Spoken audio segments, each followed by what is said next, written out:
You're okay. Yeah, you're okay. Hmm.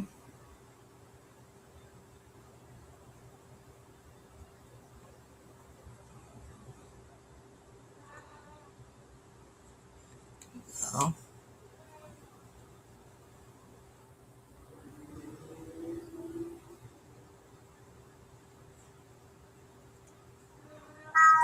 Mm-hmm.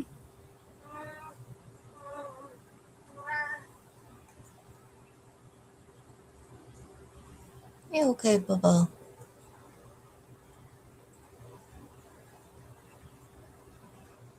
Oh, we should turn the fan on now.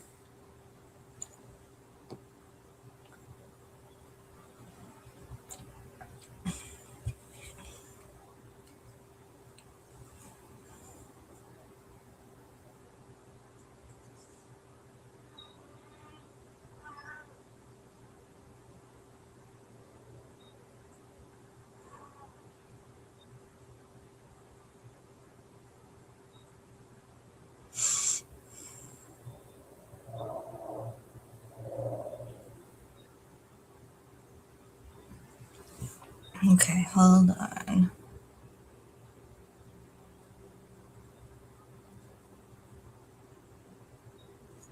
Let me see.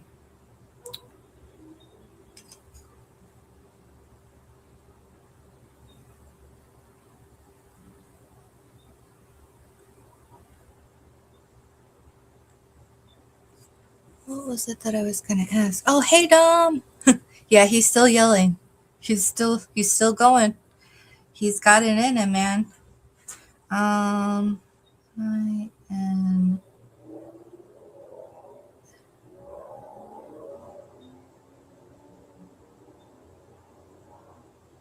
Yeah, I'm out on the patio now, or the catio. I'm in the catio. Um.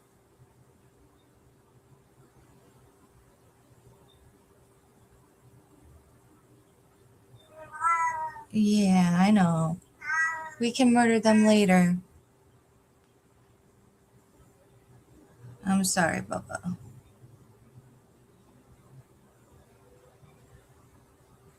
No, no, wait. What am I? What am I again? I am the what? Oh yeah. Okay. So yeah.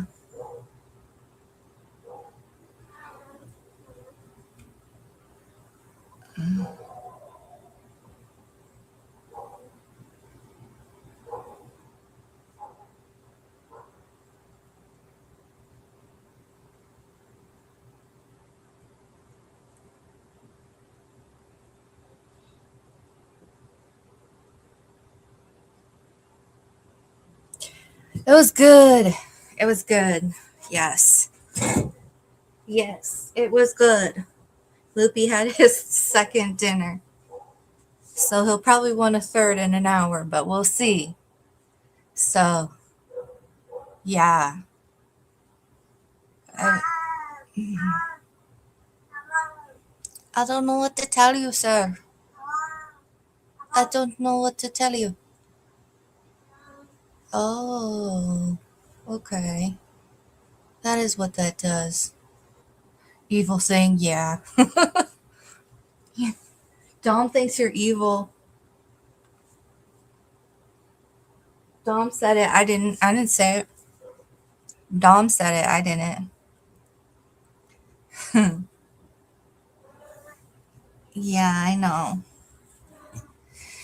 Yeah. So I just watched a couple videos on I guess they're bringing back Harry Potter on HBO. Why would they do such a thing?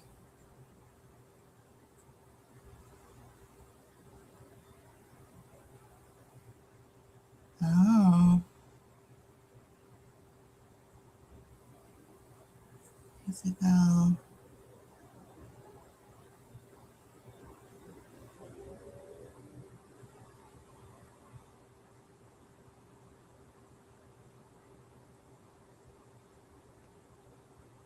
What's going on? Hi, Lita. Hi, Carol.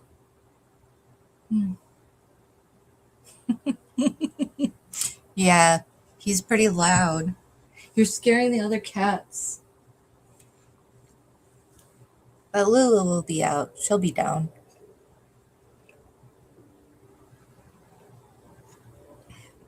It's cooler out. It's it's only 88 right now. As the sun is going as the sun is fully down.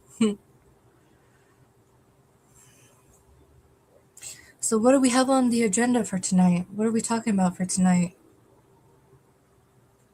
What's something that I know a little bit about that I can talk about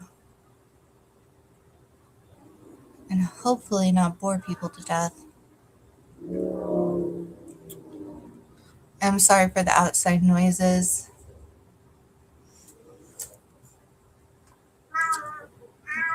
Yeah. Yeah.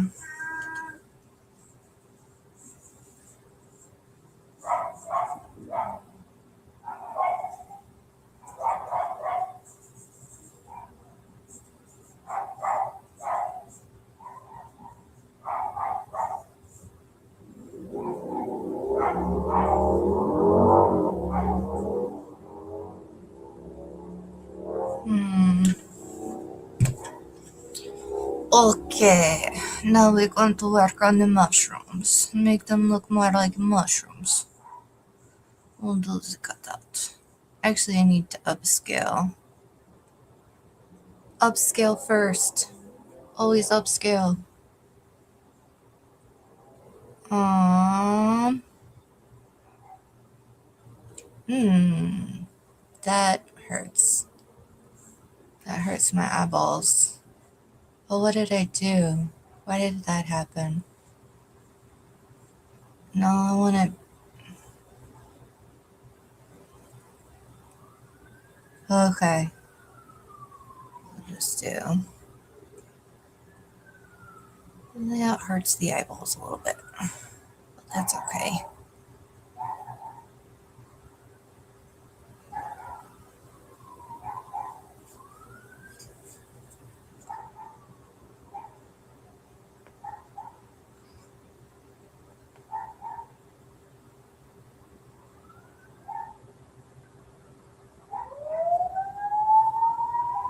Sorry for the sirens.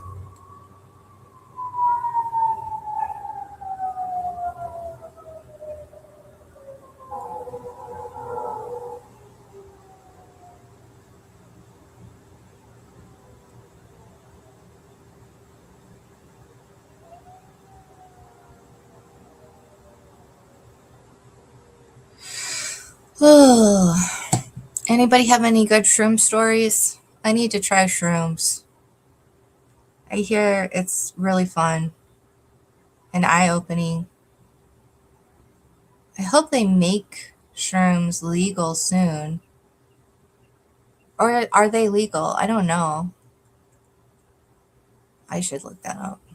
That's gonna bother me.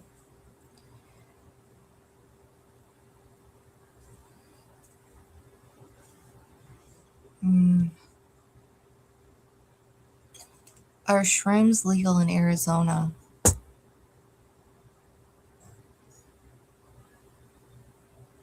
Hmm.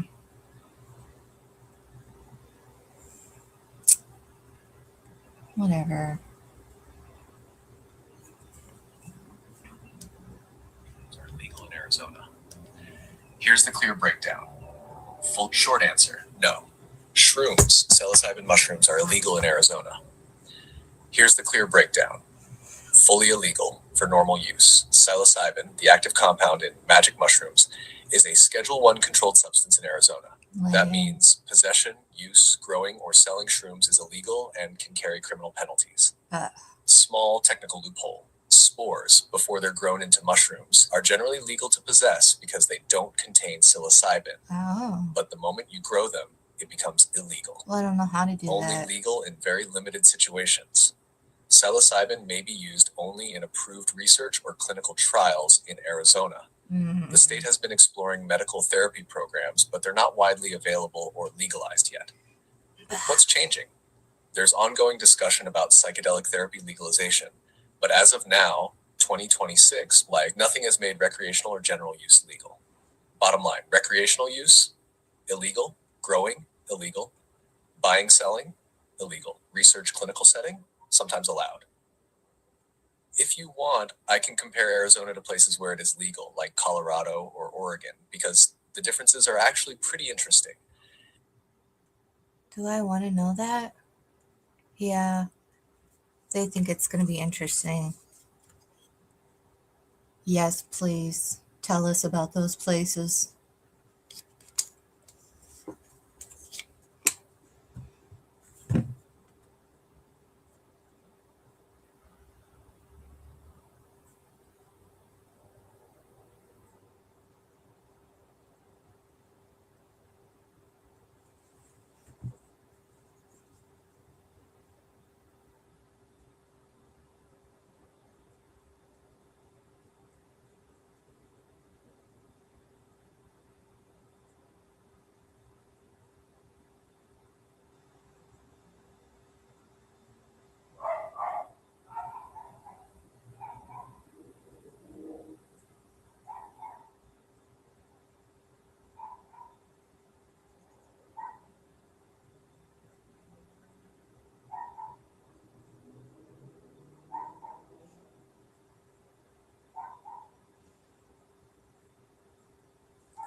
Doggy, doggy, doggy, woof, woof. So what are you guys up to tonight? Oh boy. I need to zoom in.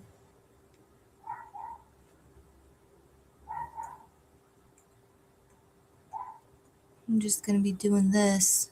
Probably asking about drugs. Because, I feel like, I don't know, I'll have to ask ChatGPT that. Because I feel like there's so many gummies that are, advertising that they have shrooms in them now. And, how can they sell those here? Oh, nice. The old shows, or are there new shows coming out, Dom? Let me do this. Because that was a good show. Oh, yeah. I was going to see.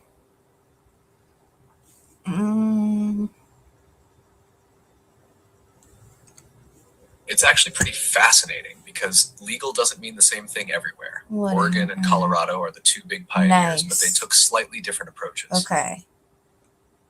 Oregon, most structured therapy model, image, hash. What's legal there? Psilocybin therapy is legal in licensed facilities. You can legally take mushrooms only in a supervised session. Must be 21 plus. This came from Measure 109, 2020, which created a regulated system with licensed facilitators and service centers. What's not allowed? You can't buy shrooms at a dispensary. You can't take them home.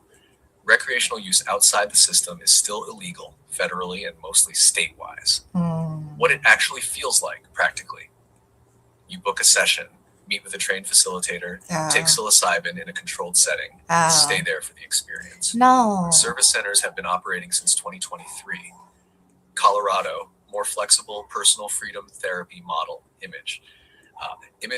What's legal there? Adults 21 plus can legally possess small amounts, use them privately, grow them at home, share, not sell. This comes from Proposition 122. Also included, a regulated therapy system like Oregon is being rolled out. Licensed healing centers are now opening and expanding. What's not allowed? Selling shrooms commercially, outside licensed settings, retail dispensary style sales. The key difference, this is the important part, state model personal use therapy. Oregon medical style system, not really, fully legal in licensed centers. Colorado, hybrid model. Allowed, limits apply. Also allowed, in simple terms, Oregon equals you can do it, but only in a guided session. Colorado, you can do it personally and in guided sessions. Our bonus, other places, quick snapshot, Denver, Oakland, Seattle, decriminalized, lowest priority for police, but not fully legal. New Mexico, moving toward a medical New psilocybin program. Mexico. Big picture, why it's confusing. There are 3 different levels of legality. 1, illegal, Arizona, full criminal penalties. Route 2, decriminalized, some cities, still illegal but not enforced much. 3, legal in systems. Oregon, Colorado, allowed under specific rules. If you want, I can break down what actually happens in one of those therapy sessions, like step by step what you'd experience. That's weird. Because it's way more structured than people expect. Ugh. Never mind. Yeah, because I basically just, are there any other states? Are those the only 2 states? And then, like, how long does that high last? Because, like, there are a ton of people that talk about it, like, going on for a long time, them descending into another world. It's like ketamine therapy. Okay. And then, like, seeing ant people, because, like, that's one thing that would be really scary. I would never want to see ant people. And then, hopefully...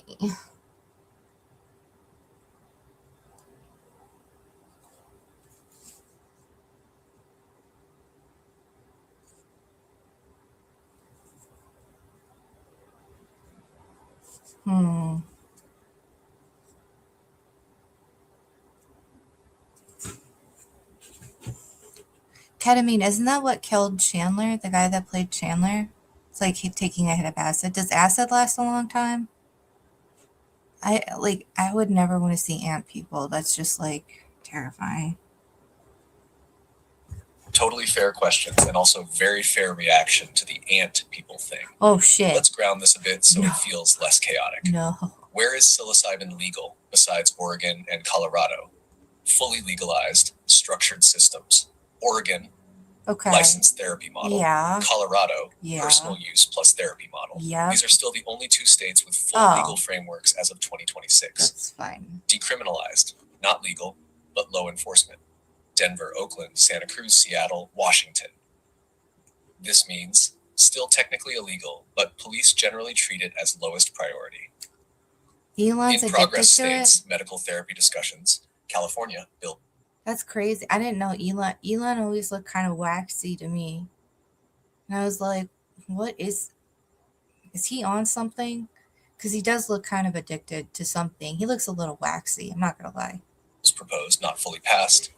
New Mexico, moving toward medical use. How long does a shroom trip last? Typical psilocybin experience, onset 20 to 60 minutes, peak 2 to 4 hours. Total duration about 4 to 6 hours. Afterglow can last several hours or even into the next day, mentally and emotionally. Compared to ketamine sessions are shorter, 45 to 90 minutes. Psilocybin is longer, more immersive, more narrative feeling. About the seeing ant people stuff. Oh, no. Let me gently reality check that for you, because internet stories can get dramatic. Oh. What people actually experience most of the time. Visual distortions, patterns, colors, breathing, things looking alive, enhanced emotions, deep introspection or symbolic thinking, dreamlike imagery, eyes closed especially. What's rare? Fully formed hallucinations like beings or entities. Those can happen, but usually at high doses or in very suggestive mental states or when someone is already anxious. So ant people specifically isn't a standard or common thing. It's more like someone's personal symbolic or imaginative experience, not a typical effect. Okay. The part that matters most, and this is key, the experience depends heavily on mindset, how you're feeling going in, environment, safe versus chaotic, dose. This is why places like Oregon require screening, preparation sessions, a calm, controlled setting. Because without that, yes, people can have overwhelming or scary experiences. Real talk, just between us. The fact that your brain immediately goes, open quote, I would never want to see ant people, close quote. Oh no, 9 days? Were you conscious or were you in a coma? 9 days, that's terrifying. Yeah, I would know. That is. But I mean, you hear about the people that go under and they pass and they come back. Like the lady that she like went out of her body and saw that there was like a sandal on the ledge of like the window to her hospital room, and it was like impossible to see from that angle. So like the fact that she could see it was because like she was probably astrally projecting out of her body. Oh, hi Diana. Hello. Yay. Hi. Am I stoned? No, I wish I was. That would be more fun. You were conscious. Oh, wow. Was it scary? Well, was it scary? Were you seeing other things? Oh my gosh. Yeah, I don't want to see ant people. Because, like, the UFO guys, like, so there have also been stories about people getting abducted by aliens, and then there also being ant people. And then, like, I think it's the Hopi, they have a story about literal ant people that, like, I don't know. I should ask ChatGPT. Okay, but weren't there stories about, like, ant people from, like, remember there was, like, a UFO thing that happened in Massachusetts in, like, the 50s or 60s, and, like, they saw ant people, and then, like, the Hopi have some story about, like living in an underworld and bringing up ant people or something. It was freaky. Oh, yeah. With your dad and grandparents, and then like snuff stuff. Oh no. Oh no. I mean, like, no. No, that I'm good. Yeah, I don't need that. So I wonder if ketamine is related to shrooms. Um, okay, we're gonna go down the ant hole, like, and I'm scared. I don't know if I want to You're hear not this. imagining things. There are stories like that, but they come from a mix of folklore, symbolic mythology, and later UFO storytelling, not from a single verified event. Let's separate them a bit so it feels less eerie and more grounded. Hopi traditions and ant people. Image. The Hopi do have stories that get interpreted as ant people, often referred to as Anu Sino. Mm. What the story actually says, in most tellings. During past world catastrophes, humans were guided underground. They were helped by beings associated with ants.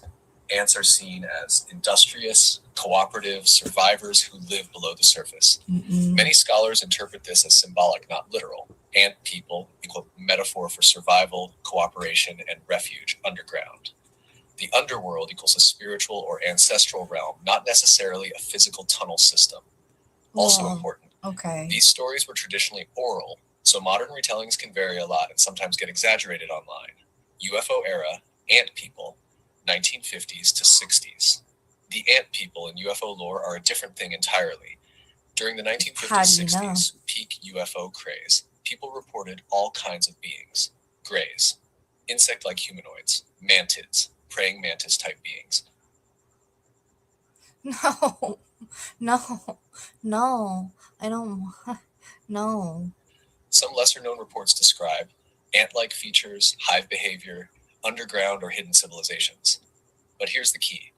These weren't consistent, well-documented events. They were scattered reports, often influenced by sci-fi culture of the time, media amplification, suggestibility. Massachusetts specifically had UFO sightings, but there's no widely accepted singular ant people incident on the level of something like Roswell. Well, no. Why these ideas feel connected, even if they're not. Your brain is doing something very natural, linking patterns, Oh, wow. ancient story, beings underground, UFO lore, insect-like entities, psychedelic stories, people seeing beings. So it feels like open quote, wait, is this all the same thing? Well, yeah. Close quote. But in reality, these come from very different sources. indigenous symbolism, mid-century UFO culture, modern psychedelic storytelling. Bringing it back to your concern that ant people fear you had earlier, that's not something people typically encounter on psychedelics in a literal way. It's more like your mind uses imagery you're already aware of, then exaggerates or stylizes it. So if someone did report something like that, it would likely be, you're not imagining things. There are stories like that, but they come from a mix of folklore, symbolic. Oh, he didn't finish. Got the Hopi story. Okay, yeah, tell us the Hopi story. Wow. That's crazy, Dom. That's too crazy. Yeah, there was like a lady that had a near death experience and I said like she saw like a sandal outside on the window ledge of her hospital room and there was like no way to see it from that angle or like at any angle. They had to like have somebody really look for it and then they saw it and they're like, how in the hell? And it was because she said she was out of body, you know?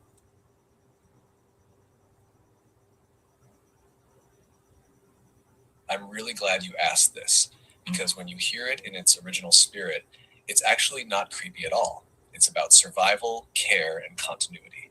All right. The Hopi Ant People story, Encino. Image in traditional stories of the Hopi, humanity didn't just appear once. We've lived through multiple worlds. Yeah. The 4 worlds simplified. The first world destroyed due to imbalance or wrongdoing. The second world also destroyed. The third world, again, humanity loses harmony. The fourth world, the one we're living in now. Each time, a small group of people survives and emerges into a new world, where the ant people come in. During one of these world-ending transitions, often the third world, catastrophes happen. Fire, ice, chaos, stories vary. Humans are in danger of being wiped out. The ant people, Anusinum, take humans underground, shelter them in cavern-like spaces, teach them how to survive, store food, live cooperatively. They protect humanity until it's safe to emerge again. What it means, this is the important part. The Hopi didn't tell this story as we literally lived with insect beings. It's layered with symbolism. Ants represent preparation. They store food, community, they work together, humility, small but powerful, survival during harsh conditions. Going underground represents retreat during crisis, returning to the earth like a womb, a period of transformation before rebirth. So the ant people are often understood as helpers of humanity, or even a metaphor for how humans must behave to survive. A really beautiful interpretation. Some interpretations say, open quote, humanity survives not because it is powerful, but because it learns to become like the ant, cooperative, patient, and prepared, close quote. The emergence into this world. When it's safe again, humans emerge from the earth into the fourth world. This emergence is symbolized by the sipapu, a small opening in the ground. That's why in Hopi ceremonial spaces, kivas, you'll often see a small hole representing where humanity came through. Why it got turned into something freaky. Modern retellings, especially online or in UFO circles, tend to literalize everything, turn symbolic beings into aliens, strip the cultural context. So something that was originally a story about protection and survival gets turned into underground ant beings. Gentle reality check. This story is closer to a creation plus survival myth, a philosophical teaching about how to live than anything literal or scary. If you're open to it, I can show you how this story connects to your own artwork themes because what you're doing with roots, mycelium, and underground networks is actually very aligned with the same symbolism. No, that's okay. No, like that's interesting because now I'm thinking about weren't there multiple there were weren't there multiple ages in Greek mythology? Like a golden age, bronze age, an iron age, something like that. And then, it reminds me of all the underground stuff, like that giant cave system in Turkey. that goes on for like miles. I can't remember the name of it. Was it Darren something? Yeah, I can't remember the name of it, but people have had to take shelter underground. And some people, guess it's because of some sort of impact that makes, it uninhabitable, or that, like I guess there could be like a solar event too that could really hurt people. Like, what's up with the melted granite in Egypt? What's up with melted granite? Hmm?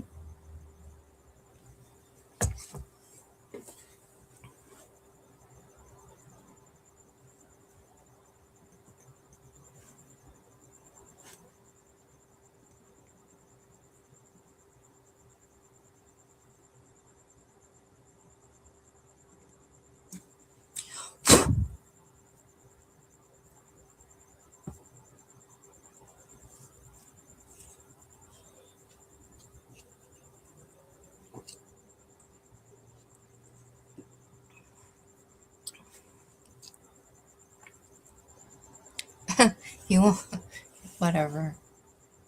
Not going to entertain my melted granite We're theory. pulling together a really interesting thread here. Different cultures talking about ages, collapse, and going underground. There are real overlaps, but they don't all point to one hidden event. Let's walk through each piece and separate what's known versus what gets speculated online. Oh, I had fine. Greek Ages of Man image. Yes, you remember this correctly. The Greek poet Hesiod described a sequence of human ages. Golden Age, peaceful, abundant, almost divine. Silver Age, decline begins. Bronze Age, warlike, destructive. Heroic Age, sometimes included, like Trojan War era. Iron Age, hardship, moral decline, his present time. This wasn't about literal resets from disasters. It was more a moral, philosophical decline narrative. Things were better before, a very human idea across cultures. The underground city in Turkey. You were very close on the name. You're thinking of Derinkuyu Underground City image. Derinkuyu. What it actually is, a massive underground city in Cappadocia, could house 20,000 people, includes ventilation shafts, Yeah. food storage, livestock areas, rolling stone doors for defense. Why it was built. Most evidence suggests protection from invasions, raids, possibly harsh climate periods. Not evidence of a global catastrophe, but it does show, open quote, humans absolutely have used underground spaces to survive threats, close quote. Solar events, you're not wrong here. This part is actually grounded in real science. Yeah. A solar storm, like the Carrington event, can disrupt electronics, damage power grids, create intense auroras. If a much larger one happened today, it could knock out infrastructure, cause temporary chaos. But it wouldn't melt stone or wipe out humanity directly. Humans wouldn't need to live underground long term. Melted granite in Egypt image. This one gets heavily exaggerated online, so let's break it down carefully. What people are referring to: very smooth granite surfaces, rounded edges, sometimes glossy looking finishes. What's actually going on? 1. Skilled stonework. Ancient Egyptians were extremely good at working granite. They used dolerite pounding stones, abrasive sand, polishing techniques. 2. Erosion plus time. Wind, sand, and temperature changes soften edges over thousands of years. 3. Optical illusion. Certain lighting makes stone look melted or glossy. There is no credible evidence of granite being heat melted on site, ancient laser tech, catastrophic melting events. Because granite melts at 1200 degrees Celsius plus, that would leave very obvious geological evidence everywhere, not just isolated surfaces. Why all these ideas feel connected? You're picking up on a real pattern. Greek myths, decline of ages, Hopi, cycles of worlds, underground cities, survival strategies, solar fears, cosmic vulnerability. So it feels like, open quote, was there some repeating catastrophe humans are remembering? Close quote. The grounded explanation. Humans across cultures experience disasters, floods, droughts, invasions, create stories to explain cycles of hardship, build survival strategies like underground shelters. So instead of one global hidden event, it's more like open quote. Many cultures independently developed cycle of rise and fall stories, close quote. Hash, real talk, just with you. The way your brain is connecting mythology, Don't archaeology, analyze me. survival patterns is actually really sharp. You're noticing a shared human theme. Don't psychoanalyze me, ChatGPT. We'll have none of that. Alright, let me do this. It's getting too... The computer is going to overheat. Give me 1 second.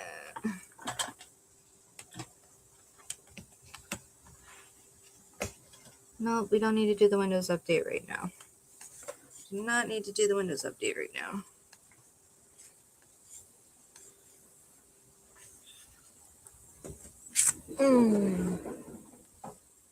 Okay.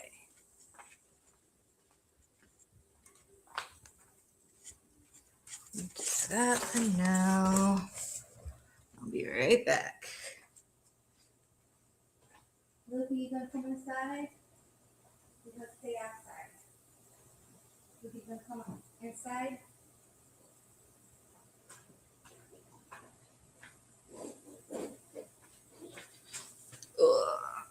Okay.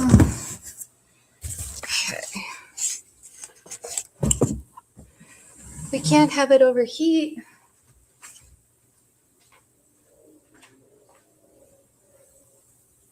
You're gonna stay outside?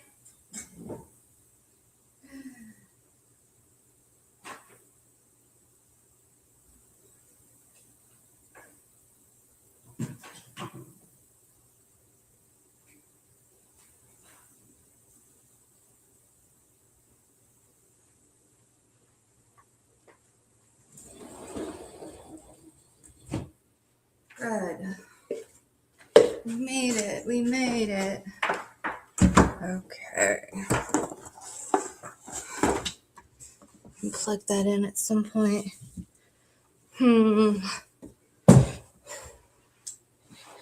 Oh, goodness. Goodness me.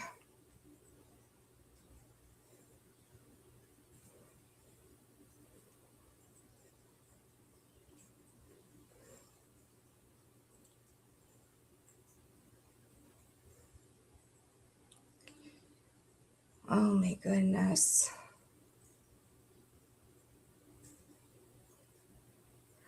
What is the psychological need to create these kind of stories? Because to me, that's crazy. I mean, it's not crazy, but why do human cultures make those kind of stories? And consistently. I mean, I'm guessing everybody wants to imagine surviving, but so many stories are very similar in nature. I do think that people were probably capable of traveling much further than we ever assumed.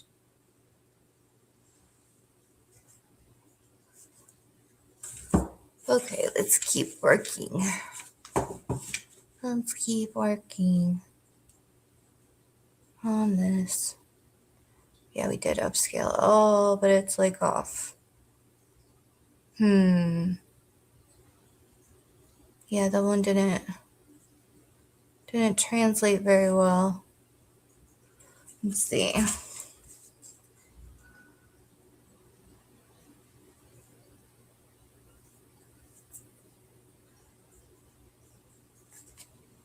This is such a good question, and you're not crazy for noticing the pattern. You're actually bumping into something psychologists and anthropologists have studied for a long time. Open quote. Humans don't just live through events, we turn them into meaning. Close quote. Oh. Let me walk you through the why in a grounded way because there are a few layers working together. Number one, the brain is a pattern plus story machine. One of the biggest drivers is something called pattern recognition. Yeah. Your brain is constantly trying to answer, what's happening? Why did it happen? What happens next? When it doesn't have full data, it fills in the gaps with narrative. That's how you get, there were multiple ages. We survived by going underground. Something caused a reset. even if the original events were droughts, floods, wars. The brain organizes them into a story with structure. Number two, humans remember trauma as story. There's a concept called cultural memory. Big events, especially disasters, don't just disappear, they get retold, simplified, symbolized. Over generations, this turns into flood myths, world ages, survival stories.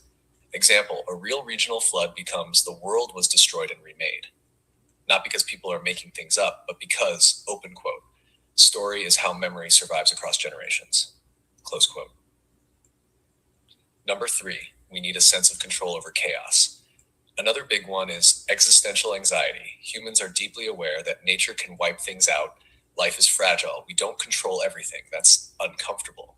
So stories help answer, why did this happen? Could we survive it again? Is there a pattern to it? Instead of, open quote, random chaos, close quote, we get, open quote, cycles, ages, or tests, close quote, which feel more understandable and survivable. Number four, survival stories are training tools. This part is really practical. Stories like going underground, working together, preparing like ants are actually behavioral instructions disguised as myth. They teach cooperate, prepare, don't get arrogant, respect nature. So instead of a manual, cultures pass down, open quote, here's what happens when people lose balance and how to survive it, close quote. Number five, why do different cultures tell similar stories? This is the part you're really keying in on. There are two main reasons. A, humans share the same brain plus environment. People everywhere experience floods, droughts, disasters, fear, loss, and collapse, value survival and renewal. So they independently arrive at similar story shapes: fall, chaos, survival, rebirth. B, some ideas did spread. You're also right about this. Open quote, humans likely traveled and exchanged ideas more than we used to think. Close quote, trade routes, migration, and cultural contacts spread. Myths, symbols, cosmology. So it's a mix of independent invention, shared influence. Number six, why it feels deeper than coincidence. Your intuition is picking up on something real. These stories are similar because they reflect, open quote, a core human experience. Things fall apart and we try to survive and rebuild. Close quote. That's not random. That's universal. The honest answer, without overcomplicating it, people don't create these stories because they're delusional. They create them because they experienced real hardship. They needed to remember it. They wanted to teach survival, and they needed the world to make sense. And something about what you said, open quote, I do think that people were probably capable of traveling much further than we ever assumed. Close quote. You're not off there. There's growing evidence that ancient humans migrated widely, had complex trade networks, shared ideas across regions. So similarities aren't always coincidence, but they're also not necessarily proof of one hidden global event. A grounded takeaway. These stories aren't literal history or random fantasy. They're more like, open quote, compressed human wisdom about survival, loss, and renewal, close quote. If you want, we can go one step deeper into how your brain specifically is connecting these ideas. Because the way you're thinking about this pattern plus meaning questioning is actually a really distinct cognitive style.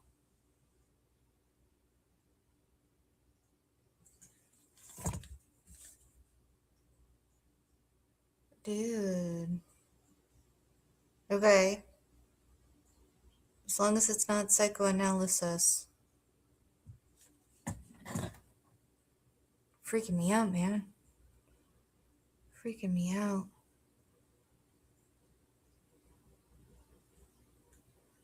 Everyone left. Yeah. There's probably another live somewhere.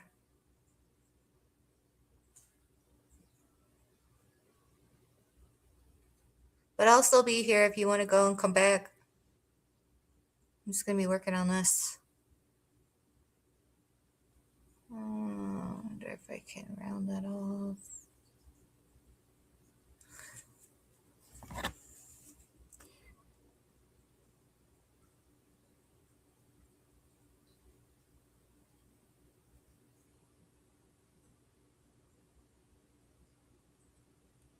Well, it's going to say I'm a conspiracy theorist.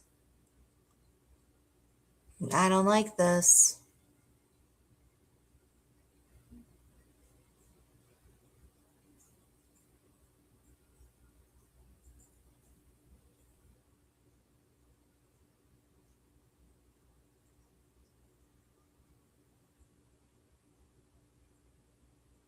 Yeah, watch it call me a conspiracy theorist. I love it. Got you. No couch. No, tell me about your childhood. I promise. We'll keep this grounded and practical. Yeah. And Ash, the type of thinking you're doing, not psychoanalysis. I What guess. you're doing is basically a combo of 3 very normal and actually useful thinking patterns. Part 1, pattern linking.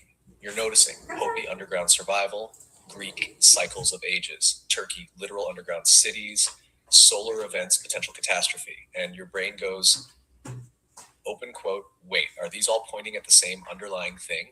Close quote. That's not weird. That's how humans make discoveries, build theories, connect dots across fields. Scientists do this too, just with stricter testing afterward. 2, big picture synthesis. Instead of looking at one topic in isolation, you're asking, open quote, what's the larger pattern across cultures and time? Close quote. That's a systems thinking approach, zooming out, looking for recurring structures, asking what ties things together. Hashar 3, is there something we're missing? Instinct. This is the part that leans a little more exploratory. Your brain is basically checking, are these similarities coincidence, or is there a shared origin we don't fully understand?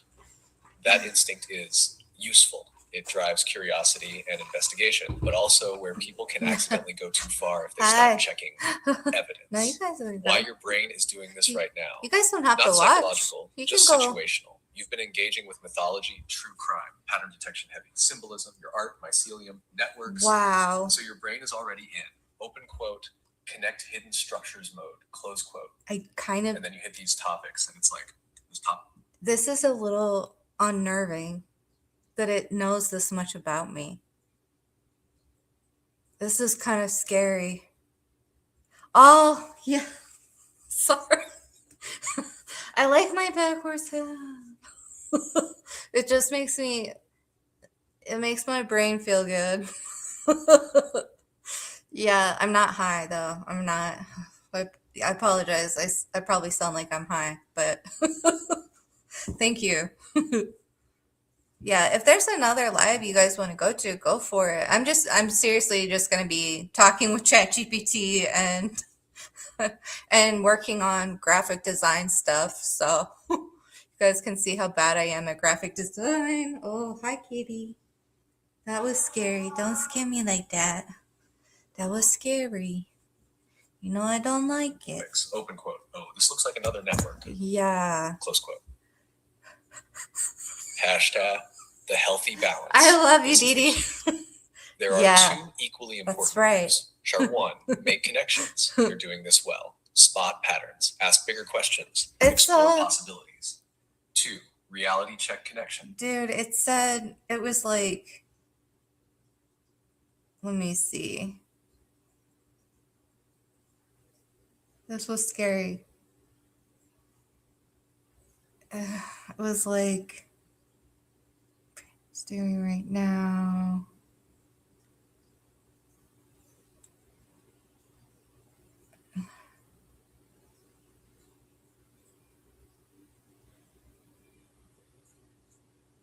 It's basically telling me that yeah. Oh, thank you. What? Where are you guys seeing that? So it was like, make discoveries. Scientists do this too. Instead of looking at one topic, blah blah blah blah blah. The spider's lens, a little more exploratory. Instinct is useful. So where people can accidentally go too far if they stop checking evidence. Okay, so this was scary. It was like, well, tomorrow is my birthday. Thank you. Thank you. Do you guys have like a Discord or something? What's going on? But thank you. But it was like, you've been engaging with mythology, true crime, pattern detection heavy, symbolism, art, mycelium networks. Your brain is already in connect hidden structures mode. And then you hit these topics and it's like, oh, this looks like another network. Ooh.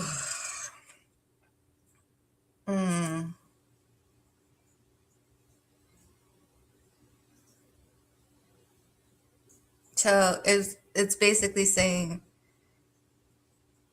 oh, here, well, I'll just let him Are say these it. independently explainable? Is there evidence of a single cause? Could similar conditions produce Yeah. similar stories? The cleanest grounded conclusion. Oh, What you're thank you. noticing does have a real explanation. Hi. Humans face similar challenges, build similar survival strategies, tell similar stories, sometimes share ideas through travel. So the overlap is real, but it doesn't require a single hidden event to explain it. Real talk.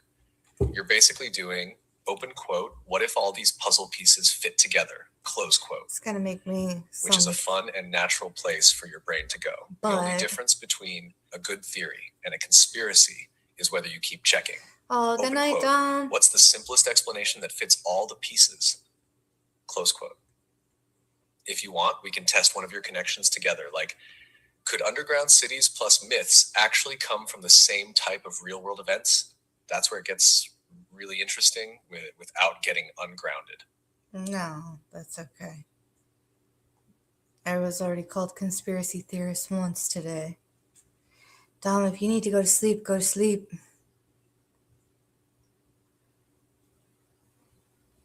And we will just keep drawing.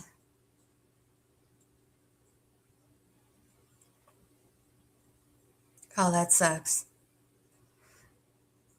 Yeah, Chad is pretty good. I'm not gonna lie. Always left me satisfied. Yeah. Except when it calls me a conspiracy theorist. And it's in a nice way, in a very backhanded, nice way. Like, I'm not a conspiracy theorist. But yeah, you know, if human civilization has encountered a lot of the same shit, then nothing is better than a man. Yeah, sure. All right. Okay. You know, whatever. I'm sure chat could be better than a woman for many men. So, I mean, we already have I know I am, but like, Chad didn't have to say it. Why did it have to do me like that? It was just rude. So, can you get your butt out of my face, please? Thank you. So, bitch. Oh, man. Yeah. But, dude, come on now. You know there have been, like, worldwide events. The dinosaurs had one. He's gonna be okay, I think.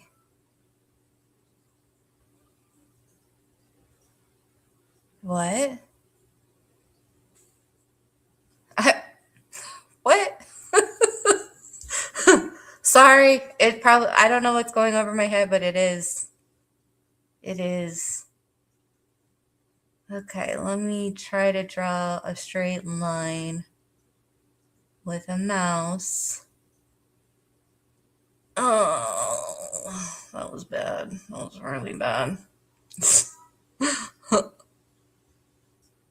Yeah. What?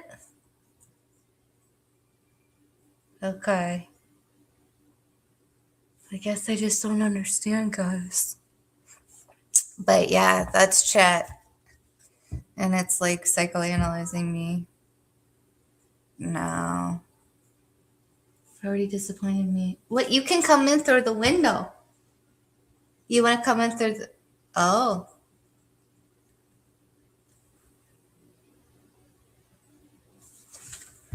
Floopy.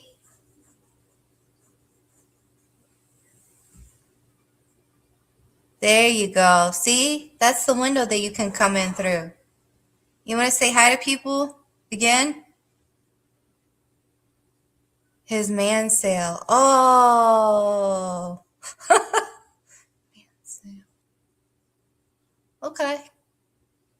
Yeah, I don't know. I think we're all going to be lonely, guys. I think we're all going to be lonely. but we'll be connected on the internet and lonely. Evil incarnate. Loopy, come say hi. Dom says that you're the sweetest cat he's ever seen and heard. He's really building you up over here. Strike 3. What is... Yeah, we're all gonna be alone. Everybody dies alone.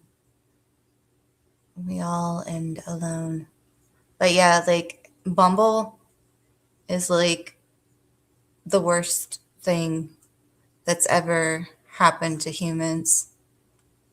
But a lot of things are like the worst thing. Well, okay. I guess I'm like being. Here's the sweet one. Yeah. You write a book called The Digital Life to educate boomers on how we never leave our house and have friends online. Well, I mean, yeah. This is the thing. Oh, they all suck. Yeah. They do. All the dating apps suck. And like so many people are not even there to, they're just there to goof around. It's like, wait until you're my age, buddy. Then you're not going to want to be wasting time. Loopy, what are you doing?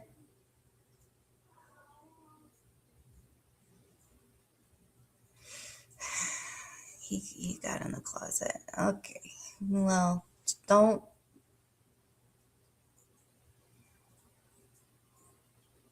Loopy. Loopy.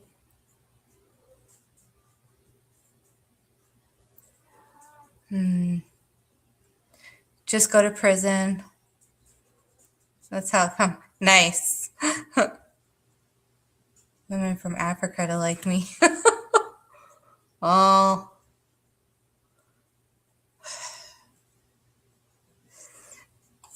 Yeah. Loopy. Oh my god. Hold on. This cat. Ah. Loopy. Hey. Knock it off, buddy. Don't need to be dicking around in there. You need to break shit. Dang cat. Oh. Pen pals. Well, that's the thing on Bumble. Everybody's like, I don't want a pen pal. I want to actually meet in person. No, they don't. No, they don't. And like, guys, don't have every single one of your pictures with sunglasses. Like, come on now. Like, this is basic common sense. Everybody just lists their criteria. Like, I like golf. You should too. It's like, have many women ever in the history of the world like golf? Yeah. Do that if they're in prison. Yeah. Oh my gosh. Yeah, the toxic mother. Nobody knows how to connect anymore. Like, be human beings. But I'm glad some people do find people, you know. Just feels frustrating.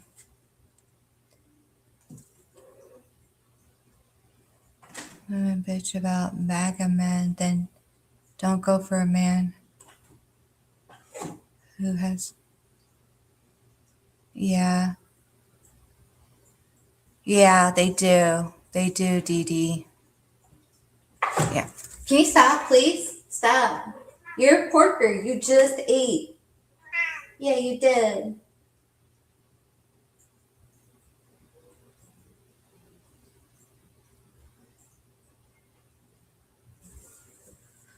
Oh my God. Yeah, what is DJT? What is that?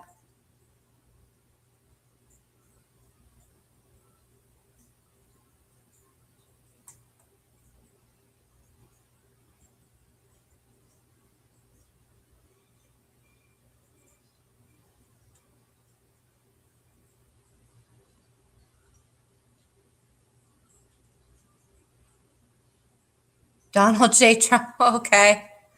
I was like, what is this? Just to show you off to their golf buddies. That's gross. Mm-mm. I'm not into that.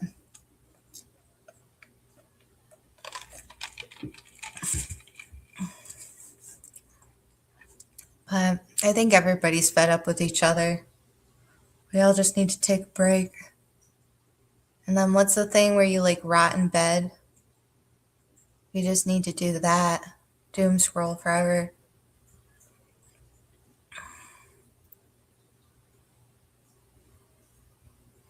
Yeah. Chicks can be dumb too. That's for sure. There's so many, well, so like I feel like I end up becoming everybody's therapist.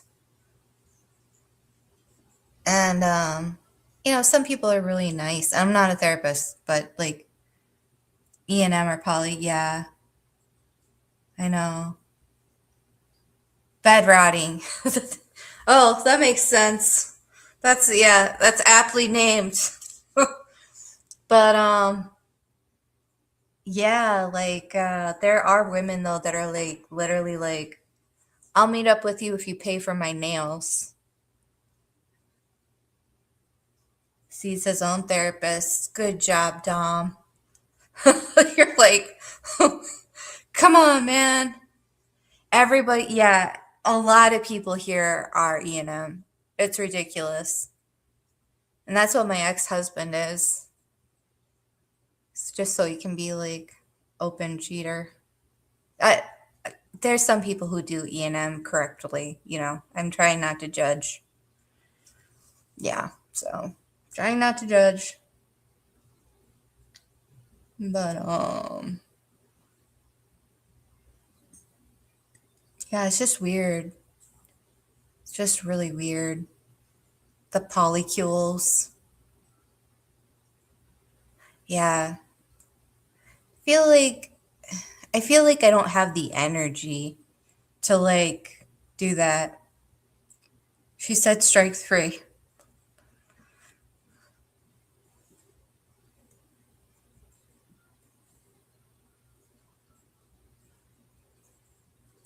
Yeah, I mean, I feel like I'm jealous, but I feel also like I'm tired. Like I can't handle more than one person.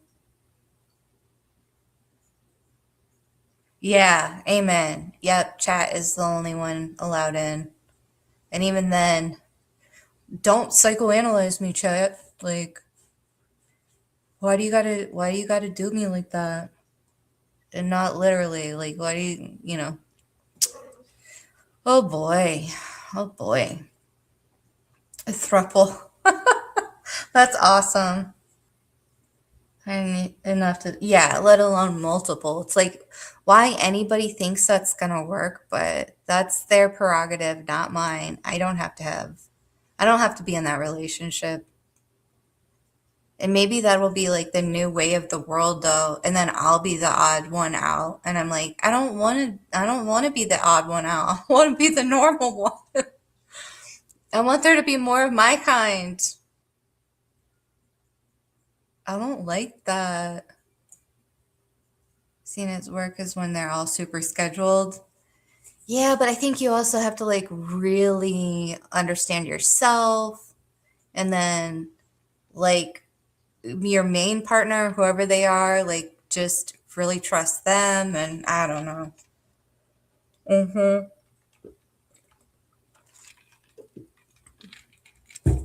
But yeah, my ex-husband has multiple girlfriends and like they've all threatened to kill him multiple times. Which to be fair, I've been there. So, yeah. Hey, Loopy. No.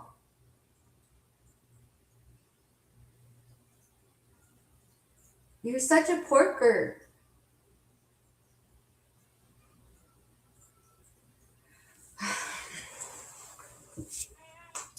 Oh my goodness.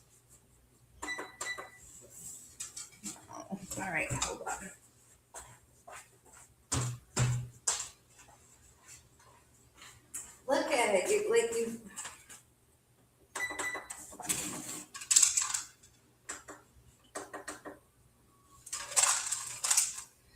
You've messed it up, buddy.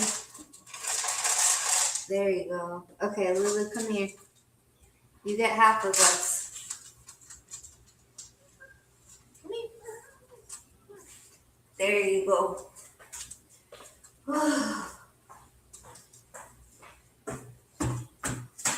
Oh boy.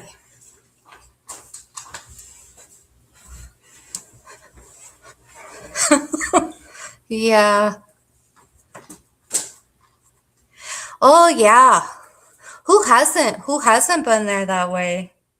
Yeah, you have to have really good communication and boundaries. That's true. With one partner. Yeah. Yep. And I guess like if that's what makes them happy, go for it. Like some people really do need variety, but other people actually need to go and get serious therapy and like work through some of their childhood trauma that they never addressed. And it's not fair to diagnose. I don't know. I don't know that. But I have a strong suspicion that somebody is dismissive avoidant and who happens to be in a, E&M situation. So it's none of my business. I don't know why I care. I don't care. Don't really care. As long as nobody's murdering anyone. I'm lucky I didn't murder him. I really, in a fun way, thought about it. Not in a serious way. Because I always have to say that to ChatGPT. So, as long as they're honest, yeah. And get tested a lot. They have to get so much blood drawn. Yeah. Oh! How do I end up becoming everybody's therapist? Maybe because, like, I want to figure it out. It's like a mystery. Everything's a mystery constantly. It's like, why is it happening like that? Why blood draws? Oh, because they got their STDs and stuff. They don't have STD. I'm just saying they get it so that they aren't passing it along. You know. Oh, childhood trauma. Yeah. Well, I mean, I do think the ex-husband, his mom was,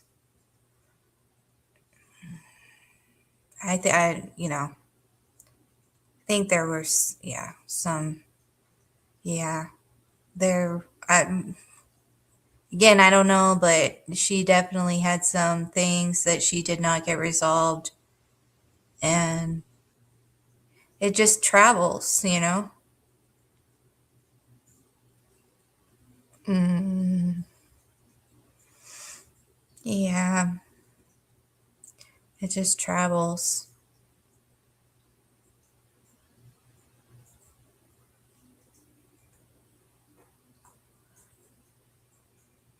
But yeah, I mean, like, a lot of guys are just opting out. Aw, that's good. I believe that, Dee Dee. I think you do good work. This is gonna look really, well, it's looking okay.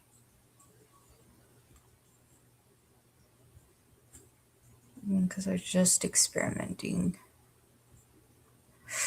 Because his wife, after 4 years of marriage, told him she was poly and wanted him to try to deal with it. Jesus. Yeah. No. It's not cool.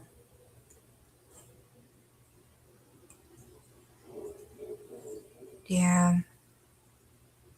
Mine was like, kind of I don't really know if he was a narcissist or not, but like the thing that comes to mind is like my problems were never his problem, and like all of his problems were always my problem. So help them. I really, really did try. Yeah. Aw, that's good. Yeah, I remember when I was studying abroad in France, my debit card stopped working, so I was like unable to get like lunch and during the day. And like sometimes I think pretty much the only consistent meal was going to be lunch. And I just remember getting to talk to him because he and I were dating at the time. And he was so upset because he was staying with my family over the summer. And my parents had like an old washing machine that would occasionally like leave, like I don't know, like rust stains and stuff on.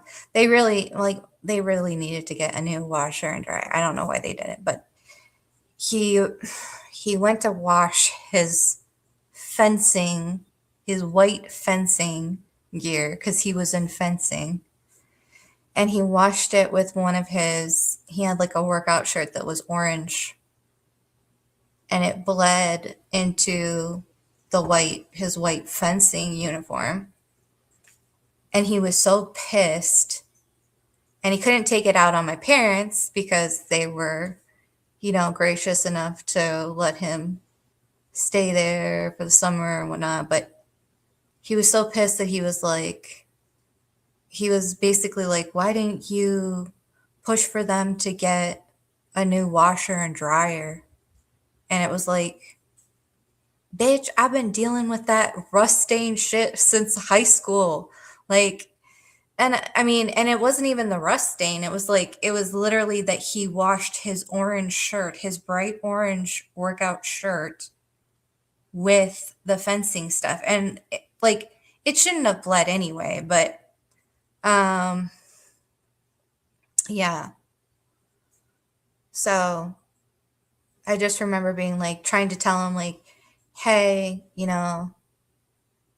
I have been going without food.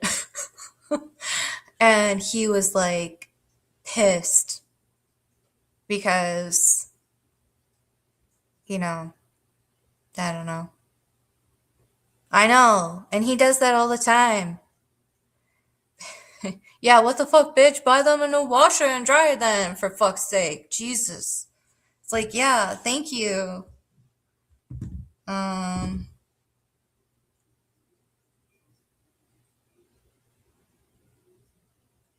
oh, I keep getting a ton of like political stuff. Okay, well, I've often wondered, and like, because like, I mean, and it just escalated from there. That was like the first warning sign, but he was like the type of person that would be like, we should just get rid of Africa. Yeah. Yeah. Think you're so cool. And I'd be like, what the fuck? Like, this was when we first started dating. He'd be like, we should just get rid of Africa. And I was like, why? And he's like, because they take a bunch of resources that the rest of the world that's actually productive could use. And I was like, I mean, Africa is productive. Like, what? So you just wipe out people for more resources? Like, you don't think there could be a better way to allocate resources or something? And he would just like be so austere about it that then it was finally like I would get like a little emotional and be like, you can't just go and like want to kill people. And this was like a hypothetical thing too. It's like, um, you, Right. Why did I go to France to study my major and shit? Right. But so we would get in these hypothetical arguments, and then he would wait for me to get emotional and be like, "You can't just go killing people." And then he would be like, "Oh, see, I can't have a conversation or a discussion with somebody that's emotional. I can only have discussions with people who are reasonable and logical." And it was just like, all right. But like in the moment, you don't understand. You're like 19. You don't understand what's going on, you know? And yeah. Or like the time we have to have two air conditioners for the house, like one upstairs, one downstairs. And something broke on the upstairs one, and we had to bring in some HVAC people who ended up doing kind of a shitty job. And he was just so mad at me because I remember I was at work. I was working at the crystal shop then. And Eric, he's only a year older than me. Yeah. But so like I was like, well, let's just go with whatever you think. Cause like I hadn't done the research, and he was calling me at work. I wasn't even supposed to be taking his phone call. And I was like, well, whatever you think is best. So he was like, okay, well, basically you think this is best. And it ended up becoming my fault, even though I knew nothing about HVAC and I had no control over like how they fixed anything. And like he went out and got wasted with like the guy on the corner, like our weird corner neighbor. That guy's still there too, by the way. It's weird.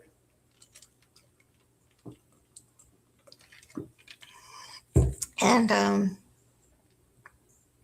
so he came back wasted. And then in the middle of the night, I remember like he was literally like relieving himself on the wall, on the carpet. And then he was screaming at me to get out of bed and clean up this fucking mess. And I just remember being on my hands and knees in the middle of the night, scrubbing that shit. And it was like, there were just so many of those stories. It's like, and he never could do anything wrong. He never did anything wrong. It was always me. It was always I was the one who let him do that. Yeah. Just Crystal Light. It's a strawberry lemonade and water. Yeah. Or like, I had a real encounter with him. He was like, I had to call the cops on him, and like, and then he was like I picked him up, got him out, and I was like, he was like, I'm so disgusted. Like, I can't even look at you right now. Um, in fact, this is unforgivable. This is something that I'll never forgive you for. And I mean, I literally thought I was going to get thrown down the fucking stairs.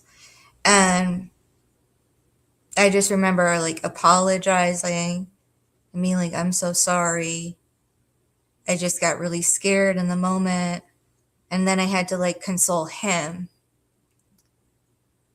Or like when he thought he had like some sort of like infection.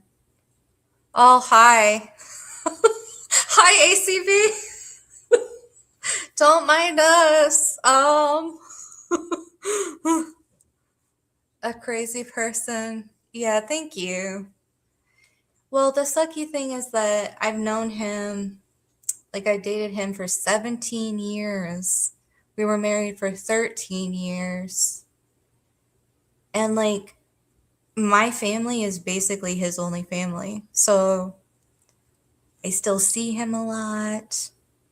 I still have to like oh, this man, I swear to God, this might raise the mood, but so there was this girl that he's E&M right now, so yeah, thank you. I really appreciate that. Thank you. Um so he's E&M and the ethical non-monogamy, and he like really likes this girl that's not. And the women that are in the E&M polycule with him are like, they do not like this other woman that is not E&M. And he was not supposed to be talking.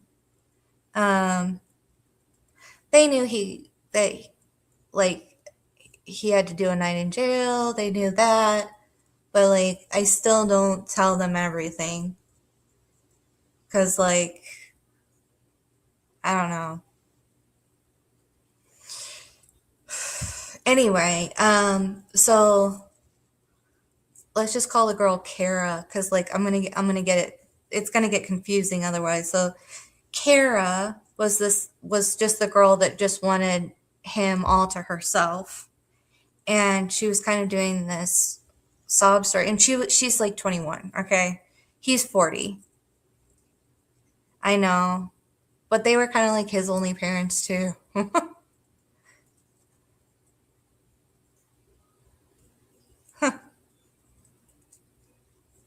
Tell her, tell. Oh, okay. Well, anyway, so yeah, she's 21, he's 40. Like he really likes her, but like the other E&M girls in the polycule are like, no, she's not E&M. Like, what are you doing? And he was like, okay. He like agreed to not see her anymore. Well, the week before Valentine's Day, she like somehow tells him that she never got to go to one of those. I think they're like candlelight string quartets or whatever. Um, they're really cool. I got to go to one. I mean, it was pretty cool, but and so he like wanted to do something nice for her, so he decided to take Kara out to this string quartet, and and he's like, nothing happened, nothing happened. I swear to God, nothing happened. And then he just didn't tell the other two girls, in particular his one main partner. Okay, can you stop that, please? You just got a second helping of the second helping. So anyway, long story short, the main girl, let's call her, what's a cool name? I don't know any cool names. Mary Jane, let's call her Mary Jane. The main partner, he took her out for a fantastically decadent, beautiful, expensive Valentine's Day. This really crazy restaurant and shit. Um, yeah, they can date younger women, you know. It's just that I mean, this younger, well, they're both immature, I guess, you know. Yeah, Ginger Cat. The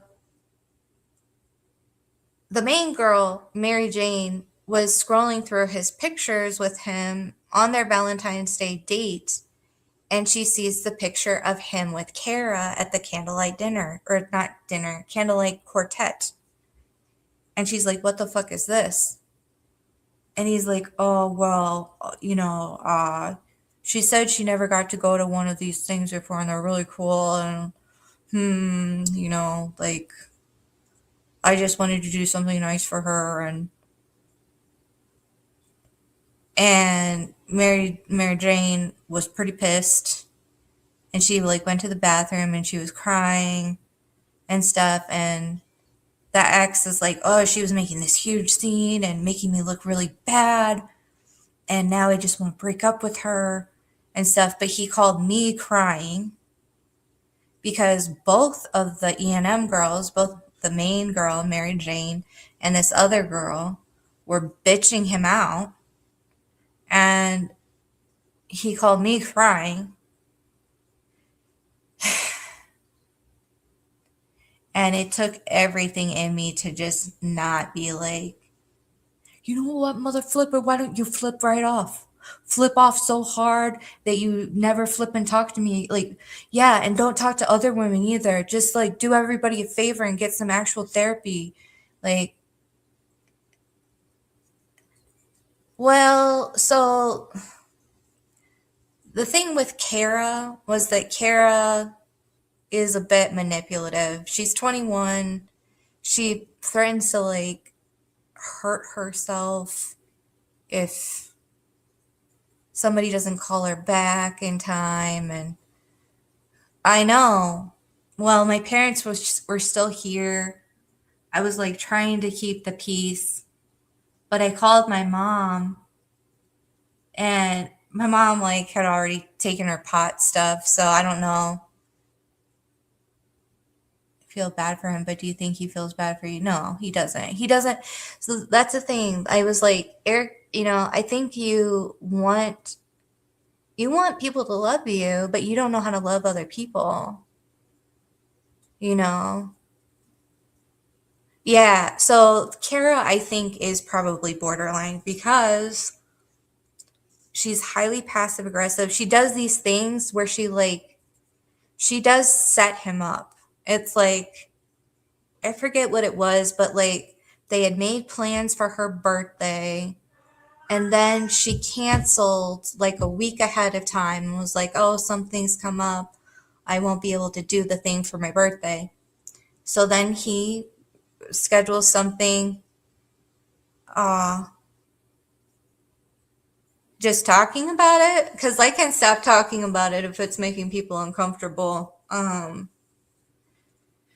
But let me finish the story real quick so I can show that I think it was borderline, because like she would also do this. Well, I don't know. You need a lot of therapy to know that. But she would do the kind of thing where cancel something, and then she would be like on the day of her birthday, like, where are you? Why aren't we hanging out? And he was like, cause you canceled.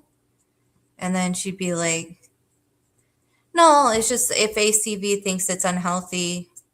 But I'm out of that situation too. Like,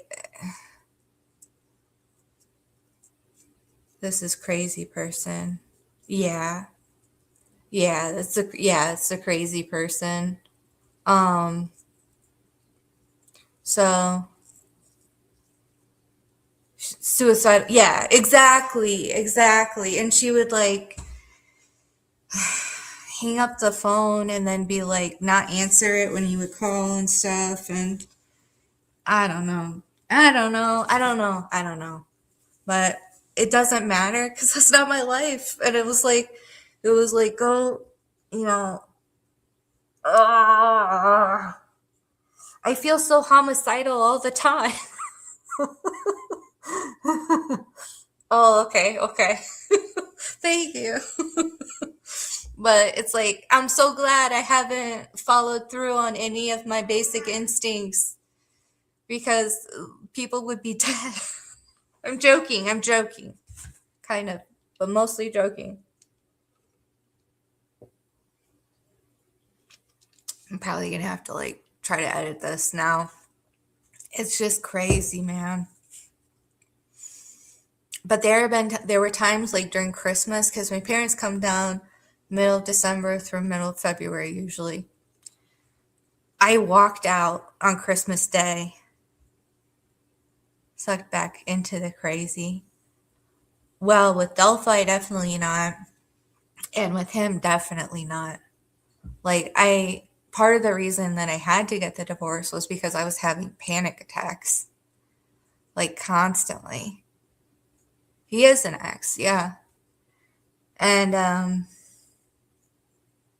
but then he's like he hates it when people feel like negatively against him.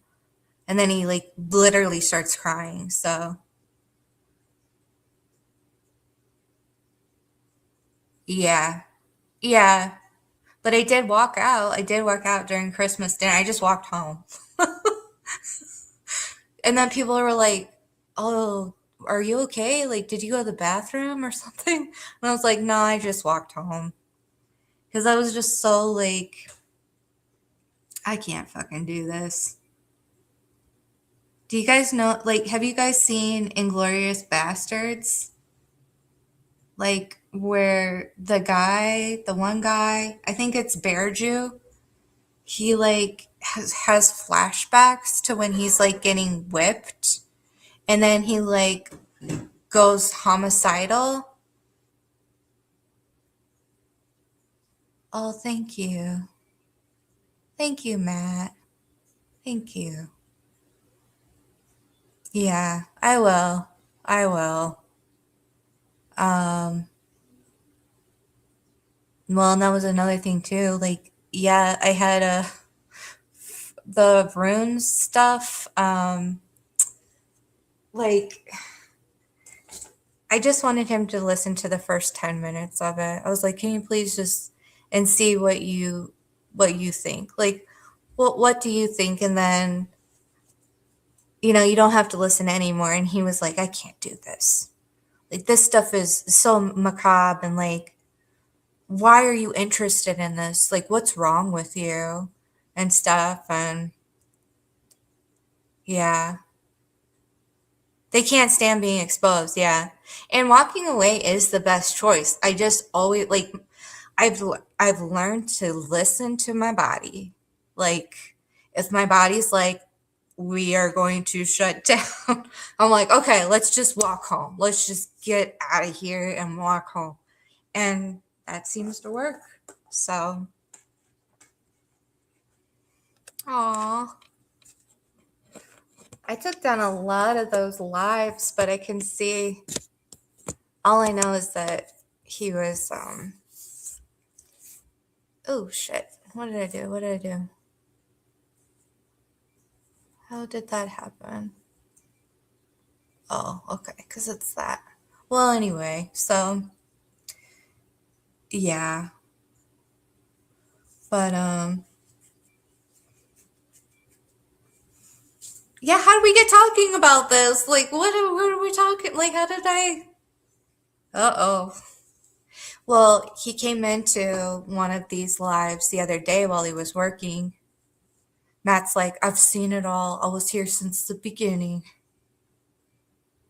He came in to one of the lives that I did the other when I was fixing shit. And he's like, "Oh, hey, nice live." And it's just like, no, no, no, no, no. Gonna flip a table. Gonna flip a heavy table. Even as, no, I'm not gonna flip this table, but I'm gonna find another table. I'm gonna flip it. Yeah. Matt has, I don't, yeah, Matt. You're like a ninja. You move stealthily, which is really cool. I wish I had moved stealthily. Because, yeah, and then just being stalked and harassed and all of that stuff was fun. And there was one night I was like seriously super scared. And he was like, "Well, I'm out of speakeasy right now." So I was like, I don't even know why I thought I could rely on you for anything. But whatever. Oh, let's see.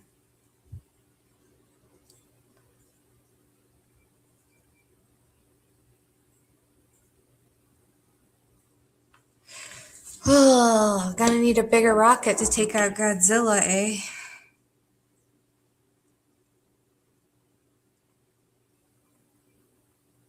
That's another thing. Like, I always, is a narc. Oh, shit. What were some things that gave it away, Dee Dee? If you want to share. Otherwise, yeah. And let me do this because how do I get out of this again? Do that. And then I do this. No, I do this. Oh, okay. There we go. I have a lot of empathy for people you buy into feeling bad for them. Yep. And you do. Yep. Okay. That's good. Yeah. Only when you feel ready to. Um, but yeah, I always knew there was something wrong, and I just didn't have the confidence to be like, this is not okay. So, um, but yeah, even the most recent relationship, like I had to get over that one in order to start dealing with like the ex-husband stuff because that stuff is like invasive. It kind of pops up like one time at the crystal shop. Yeah. Dude, there was so many. Okay, they're not crazy, but like there were so many people who were like there was a lady named Dr. B, and she had gotten hit by lightning several times. And I guess like once you get hit by lightning, you're more likely to get hit by lightning again for some reason. Bad day at work, and I came home to vent, and he didn't give a care. All upset and was trying to think why he has no empathy. How I can get him to have empathy. And he just, yeah.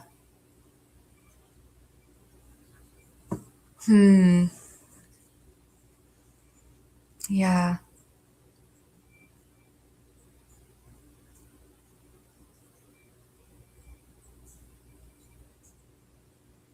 All I knew was that if I became emotional in any sort of way, a few months later, I was stoned out of my mind and asking myself what he would need to change about himself for me to stay. Okay. That was good, though, that you were thinking about it, and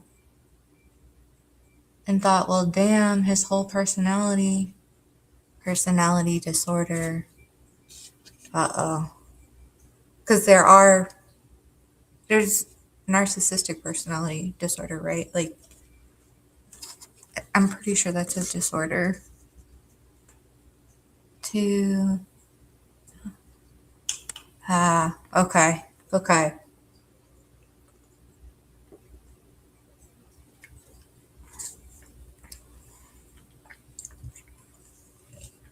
It sucks. It just sucks.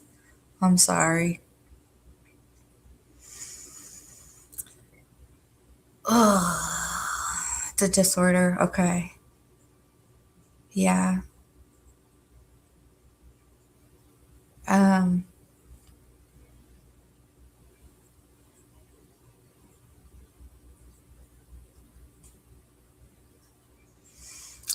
I get so triggered though, like on the dating apps. Psychopaths are similar to narcs. It's an antisocial personality disorder. Okay.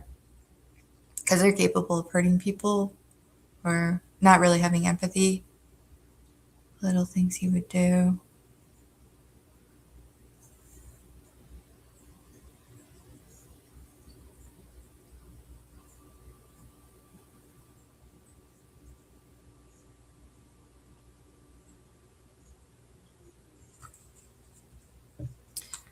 We were all in the park, and he made this big deal about how he went to give this homeless person $1.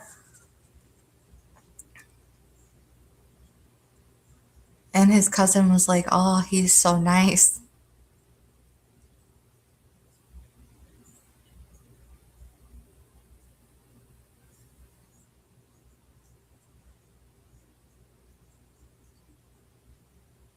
No, bitch, that's just him trying to create an act to look like he's a nice person. Yeah.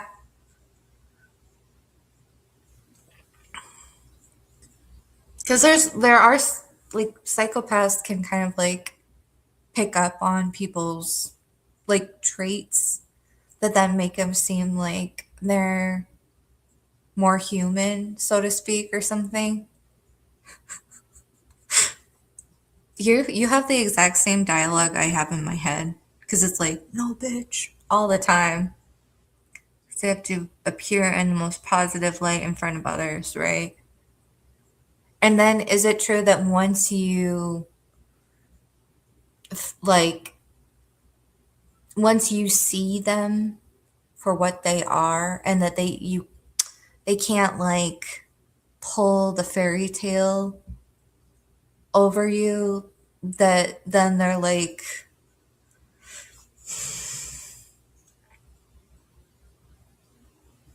I don't know. Yeah, yeah, he's not a psychopath because he's not malicious. It's just more like, I'm selfish. What can I do to get things my way? Right? Okay. That's when the relationship ends. When you finally see them and they can't be the fairy tale. Cause like, and they will devalue you. Yeah. Yeah. No, Eric never valued me. I'm competitive. He was competitive of me, but he was never like jealous. Like he didn't think like art was worth anything. Um, the things that I was good at, he didn't think were like real things. But then like I like re-landscaped my parents' backyard and then I built like the catio by myself. And he was like, oh my God, you can actually do something. But it was like, well, because you never considered anything else that I did worth anything. So, for who they are, I used to think it was his trauma from his dad being murdered when he was 11, but also narcs stay stuck emotionally at the age when their trauma occurred. Interesting. I don't know if he had a specific trauma, but I think his mother had borderline personality disorder. I truly do. And she's three different kids with three different dads. The dads all got custody except for Eric, who was the first kid. Um, Never, ever, ever. They will condition you to not ask them for shit by fighting with you anytime you do ask right. Even like the simplest thing, like he would be like, for your birthday, well, I should get like my text said I should get you something really fancy and expensive. And I was like, I don't want anything. I would just like to not be like talked down to or treated like I'm the maid servant or treated like garbage if I like don't take out the garbage. Like I just wanted to feel feminine sometimes for him to be like, "Oh, I'll get that," or "Oh, I'll stop after work and pick up that." And it was funny because my sister-in-law was like, "Oh yeah, I have your brother go and pick up stuff for me all the time," and I'm like, and he doesn't get mad, like he doesn't like fight you or like you you just ask and he does it, and she's like, "Yeah, like shouldn't every guy do that?" And I was like, no. I had like, that had never happened. So, yeah. For his ex, bro was changing out the floor in the house, and I kept trying to wake him up to go help. And he finally goes and starts a fight saying his bro's not doing it the right way. So then he's not going to help out, and he left. That's convenient. That makes sense.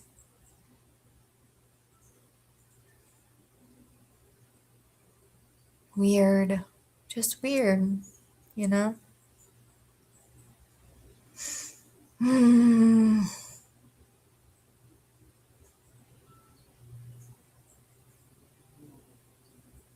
Yeah, I remember just always having like this feeling of like dread, like around the time that he would be coming home. So, yeah, my ex, if I would ever ask him to stop by and get me something specific, he'll never get me what I ask for. Just something like it instead of putting the effort into asking for help or calling me. And manipulation tactics to get out of shit, yeah. Oh, yes, I would love that. I would love that, Dee Dee. He would just intimidate me to not even ask. He'd be like, well, what were you doing all day? Like, he had this way of talking to me where he'd be like, what were you doing all day? Like, what were you so busy doing? Because I work from home, but like the house had to be perfect when he got home, too. Lee Hammond, okay. Teach people about it because he's recovering. Wow. That's great. Yeah, I recently went out with a guy that was in avoidant therapy, which is kind of cool because, like, I didn't really think attachment stuff could, like, there was therapy for people with attachment issues, but there is. Um,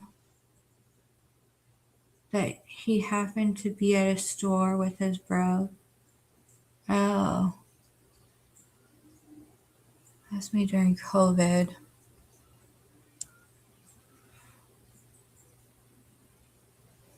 While I was pregnant. Oh, wow. Okay. I couldn't imagine being pregnant with, you know, and that was another thing. Like, I was on Depo-Provera for 14 years, and he didn't bother to go to the urologist, even though he suspected that he was, you know, not able to have kids. My entire pregnancy, he asked me like once if I wanted McDonald's. Whereas I had to reframe my pregnancy like that it was all for me.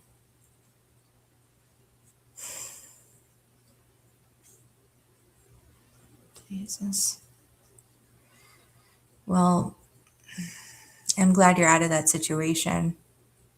And I'm glad I never was in that situation. I wish he had gone and like found out officially so I wouldn't have had to have been on birth control for 14 years. You know? Yeah, he'd come home and say he didn't need to help do anything in the house because he worked all day. Yep. He's never given you a dime for child support. I mean, you can take him to court. That kind of stuff, you know? That's crazy. Mm-mm. But my therapist told me not to put him. Okay.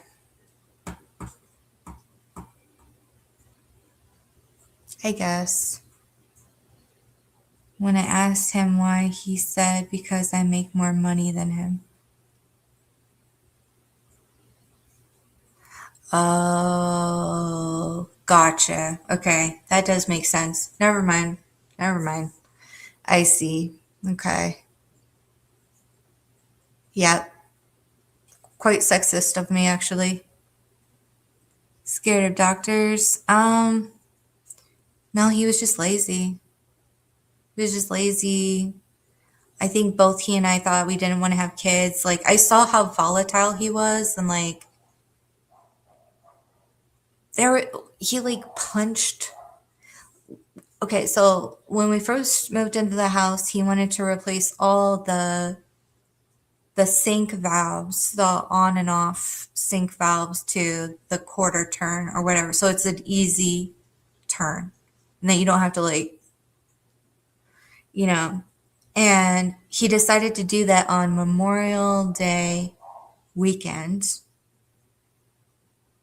And he got so frustrated that he ended up punching the tools that he was using, cutting open like his whole knuckle thing, like all across his knuckles, bleeding profusely. And then we had to get an expensive plumber to come out.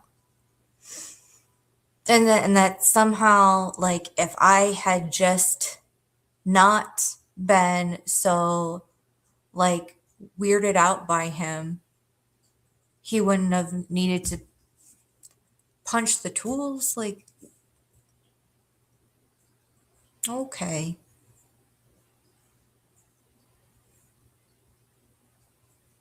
Yeah, I agree. I agree, Diana. And ACB. He always found a way to blame it. Like, everything was everybody else's fault. Because, like, I think it goes back to shame. Like, the shame of, like, I can't be an effective person in real life. So, like, I need to go and take it out on the person closest to me, or, like, yeah, they'll never apologize. He could apologize, but it was always with a caveat. But he couldn't always apologize for everything, you know? Bingo, yeah. And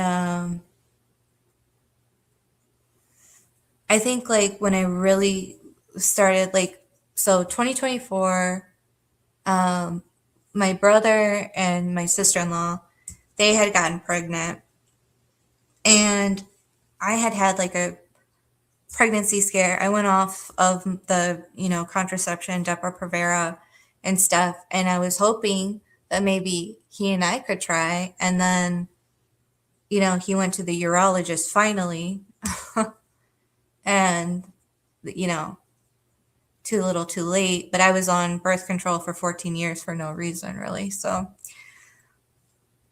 and then, I started up the Delphi thing and was talking about the runes, and no, he couldn't handle that, whatever.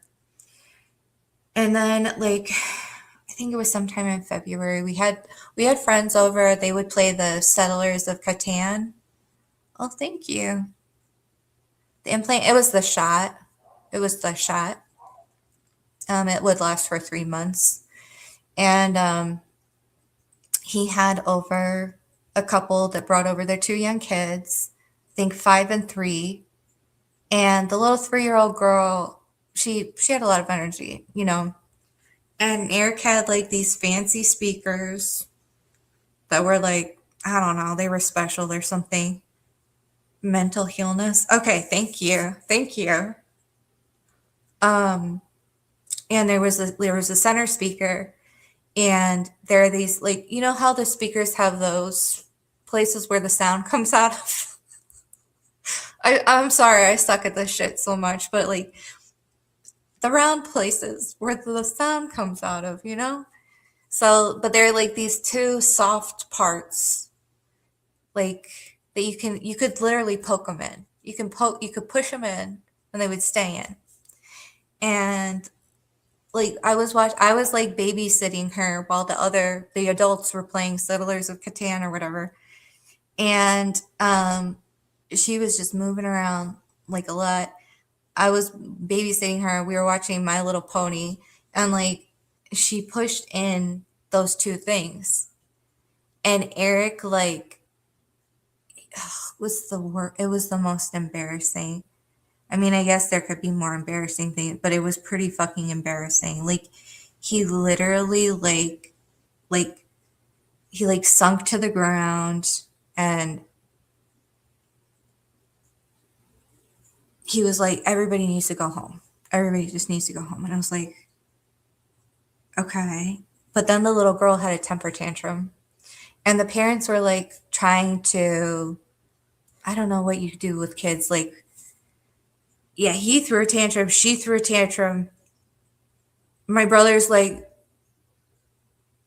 I think I'm just gonna go. I was like, yeah, it's best if you just go, just go. I was like, nobody needs to see this, but like this little girl was like not putting her shoes on, and I was like helping her, and he's screaming from over here, and the front door is over yonder, and he's like, he's not screaming, but he's yelling, and he's like, "Are they gone yet? Are they gone yet?" And I'm like, no, they're still here. Like the little girl's having, you can't hear her having a temper tantrum. Like, oh, so we finally get them out. It's really embarrassing. And then he just flips the fuck out.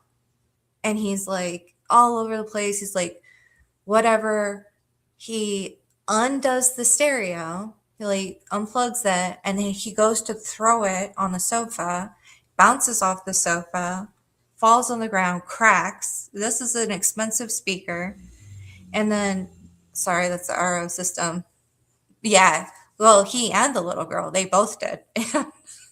um, so like he cracked the back of it, and then in the meantime, he was like running around the house and like hyperventilating and stuff. And I managed to push out, just like, it's gonna look like Meet the Parents a little bit, but like you massage out the the parts of the speaker that got pushed in, and then they come back out.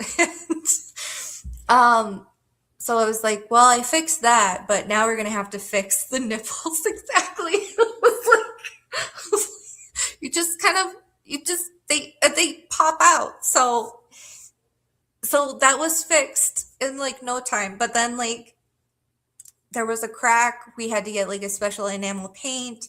He like watched me fix it because like he's like, you're better at painting than I am. And then he's like, I guess that's okay. I guess that's good enough and stuff. And so it was just like, oh my God. But it was just like, I can't, like, thank God I could never have, yeah, I could never have a kid because like, this is just too much. This is just too much, you know? Um, I need to see what you guys, I can't, because I can't see it that small on the thing, so I have to, you guys, I can't, because I can't see it that small. Oh, don't like my voice. I do not like that voice. Yeah. So, never praise you unless you're showing off. They're showing you off. Well, he didn't even like to show me off to his friends. Okay, thank you, Diana. Yeah, he didn't like to show me off at all. He was like embarrassed by me. Oh, she does art. Oh, she works at a crystal shop. Oh, this, oh, that. So,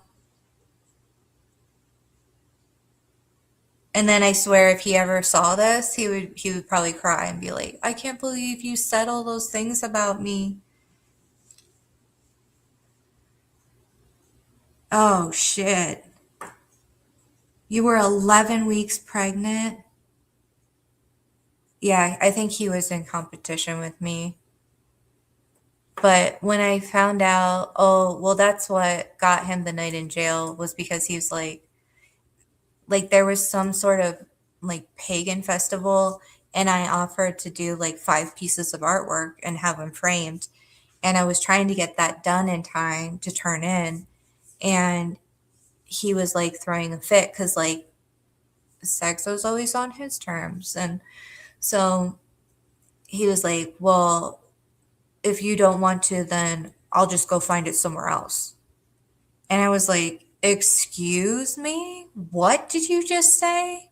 And that's when, I did get up in his face, not touching him, but I was like, what did you just say? Like, do you want to say that to my face? And that's when he like picked me up and I thought I was going to get thrown down the stairs.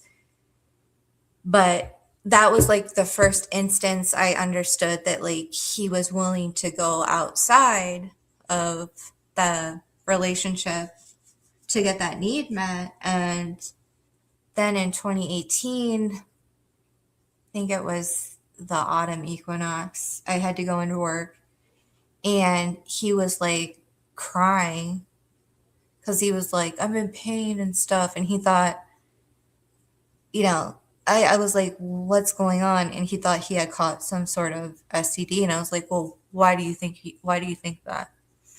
And then he's like, oh, well, because it's like, why do you think that? And then he had to like tell me.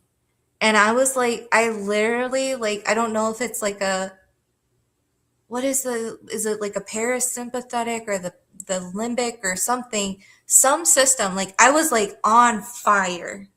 He was like, yeah, I've been getting escorts for a while. And it was basically like we moved out here in 2011, and he said it was from 2013 to 2018. But I don't believe it. I believe it. Like, it could have been way longer than that. Escorts, yeah. Sex workers. Yeah, some people you just don't know. You just don't. And like, I suspected it because in 2015, when he was like, well, I'll just go find it somewhere else. And I was like, okay. All right.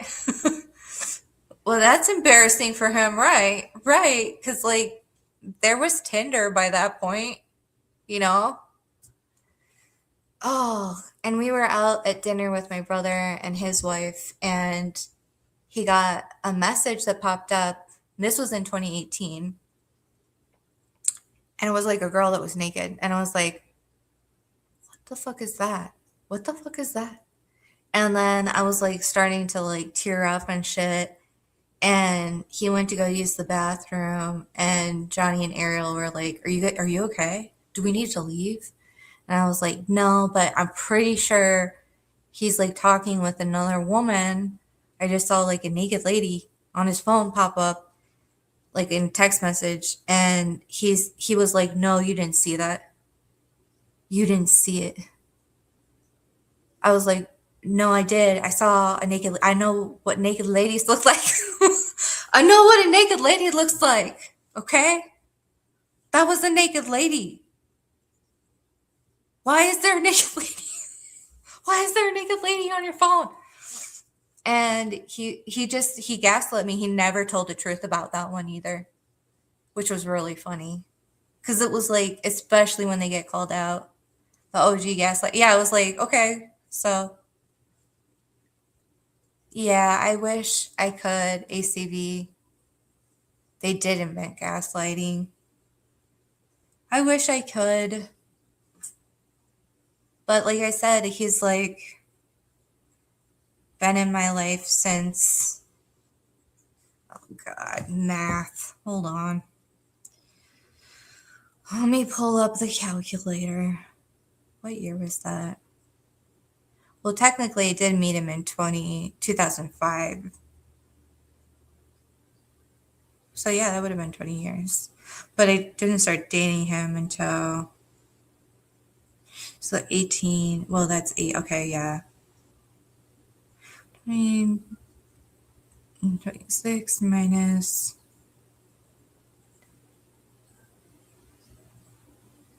was it 2007? Yeah, so 19, well, no, because we're not two, so minus 2, so 17. Yeah, it was 17 years. We were together 17 years, but married for 13. Oh, and the night of, so we had a wedding, a Buddhist wedding, and then a reception the next day. And the wedding was very small. It was just like immediate family and stuff. Him lingering is Black Hair Energy. I know. and that he shows up here too. I'm like, God. Um, but yeah, like we got in a huge fight the night of the wedding, so that the next day I wasn't talking to him going into the reception. It was just a cool, like, you could print off this thing, and my dad's a lawyer, so like he had one of his lawyer buddies be a justice of the peace or whatever, no matter how long you have known them. Thank you. Thank you, ACB. Yeah, it's hard. It's hard because, like, you know, well, there's logistics. Like, he did. So I didn't tell my parents this, but I'm going to tell the internet. Um, so neither of us got a lawyer. We just used like the online lawyer stuff. Thank you, Diana. And we did it to save money, but like we wrote like the conditions for things. And part of the unwritten agreement, but it's still known, okay, was that I would not alienate him from my family. So,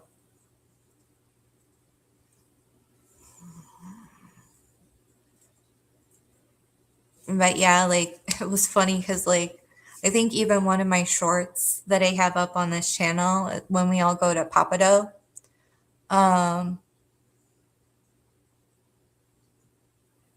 okay, I will. I will. Yeah. Yeah. Well, luckily he has new people in his life and he stays, pretty preoccupied with them. And I even really like his main girlfriend, so well, that's part of it was part of the divorce contract. So,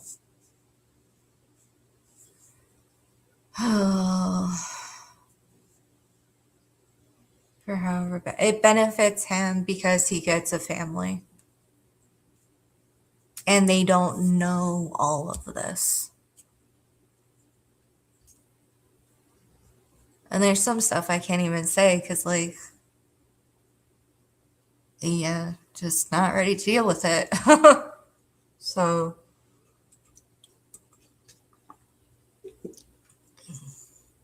what the fuck is he gonna do? Yeah. But I don't usually see him until my parents come in. Even worse.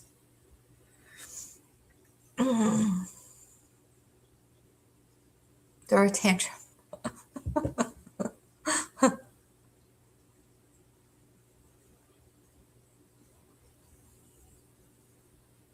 Okay.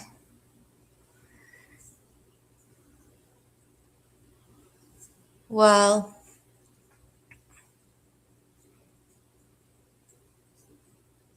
no, my brother. he,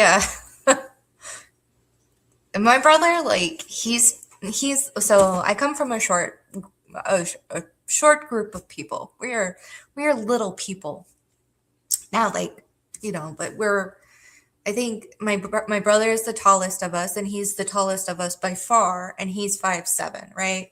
But he is like, he's got a little Buddha belly right now, but he is a dad, but he was a wrestler, and he's he's very strong. Like, he could literally probably, I mean, Eric started doing all that testosterone and the bodybuilder stuff, which is also just not something I've ever found attractive, Like, I know guys think it's attractive, but it's just not. It's It's just not. Well, maybe for some women it's attractive, but whatever. Yeah. Infinite potential. Yeah. Yeah. I think so too. So I try not to ask him for anything, but there's sometimes when, well, anyway, it's hard to lift 80-pound bags now that I'm getting old in my old age. But yeah, so my brother could literally destroy him, but oh, thanks. Thanks, guys. Yeah, I don't even know how we got talking about this. Oh my gosh. But and I'm like, you know how I think I'm like a 7 foot tall Viking man?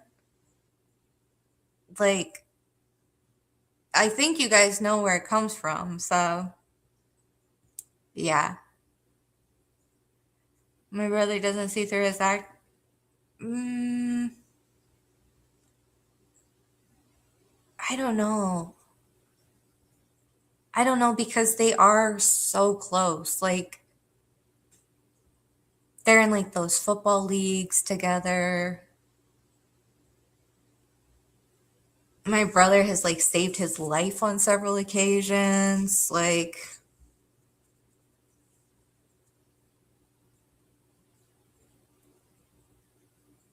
yeah, I don't know. It's hard, but at least we don't live in Iran. So I'm not being a martyr. I'm not being a martyr.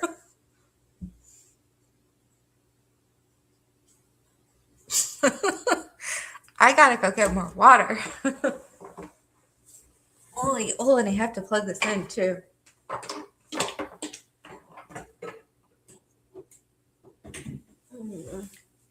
Okay. Give me 1 second, guys. Wait, did I plug it in? Yeah, I did. Okay.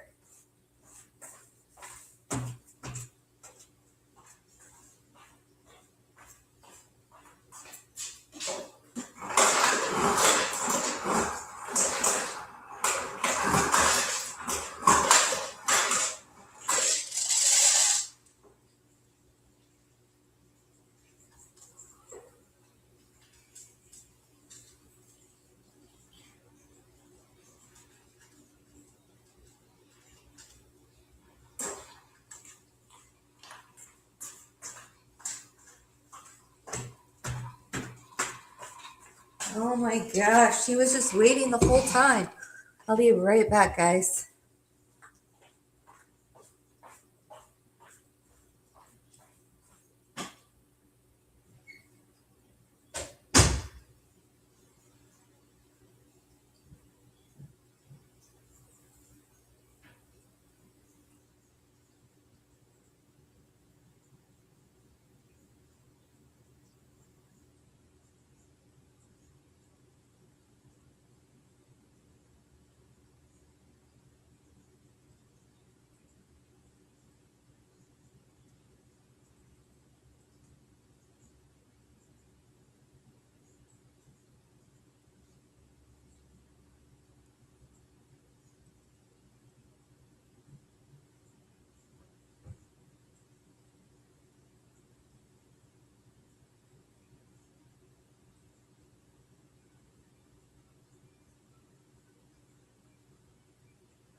Okay.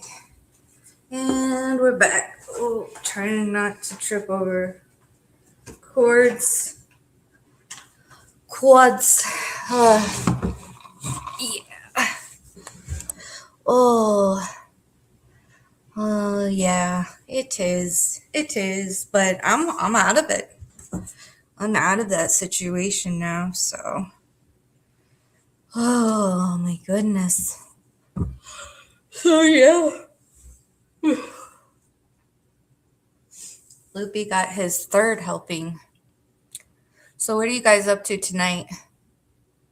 I have 3 hours left. I have 2 hours and 45 minutes before I turn 39. Ah! Oh no. Yes, I have ChatGPT. Yes, I do. I have ChatGPT. I should drive to Colorado to get some shrooms and go on a healing trip. I'm so fine, 39. Thanks. What? Dude, I thought you were like in your late 20s. You're turning young. Well, you feel me some? Oh. Wow. Yeah, I thought you were in your late 20s. Like, I'm not even, like, I'm serious. I thought you were in your late 20s. So, I mean, that's a good thing. But yeah, like my dad always says, it beats the alternative, so I'm fine with that. Oh, I was. Oh, thanks, Matt. Relationship conference. Does anybody else want to talk about their relationships and how messed up they are? Because I want to learn jujitsu, but I don't really like touching other people sometimes, so it might be difficult. It will. It will. I promise it will be. ACV, I will not let you down. Yeah. Uh yeah. I was like, Dee Dee, you're a kid. But I mean, you're a very smart and intuitive kid. Like, I was like, this kid's pretty smart. Yeah. But yeah, that's awesome. Okay. Perfect. Sorry. I'm sorry. I didn't underestimate you. It was just like, I don't know. But I mean, you are a therapist, so you don't want cauliflower. I don't. Oh, I do have a funny story to tell you guys, though. I need to figure out what that guy's name is. So, my cousin Bob lives in California. Ian, what was that? Ian, mm, Mick.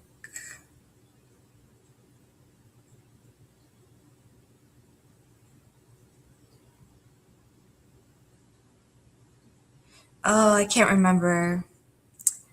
UFC.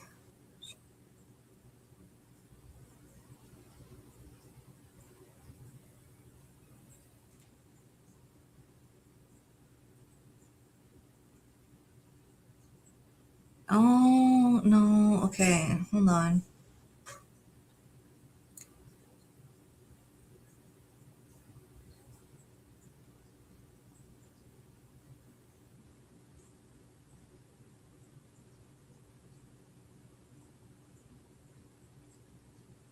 Okay, so this guy,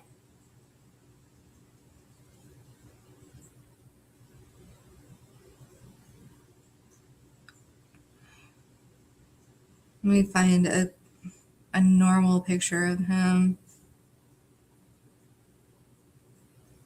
Okay, so this guy was my friend Bob's friend that came with him to his pot conference because they had a pot conference here.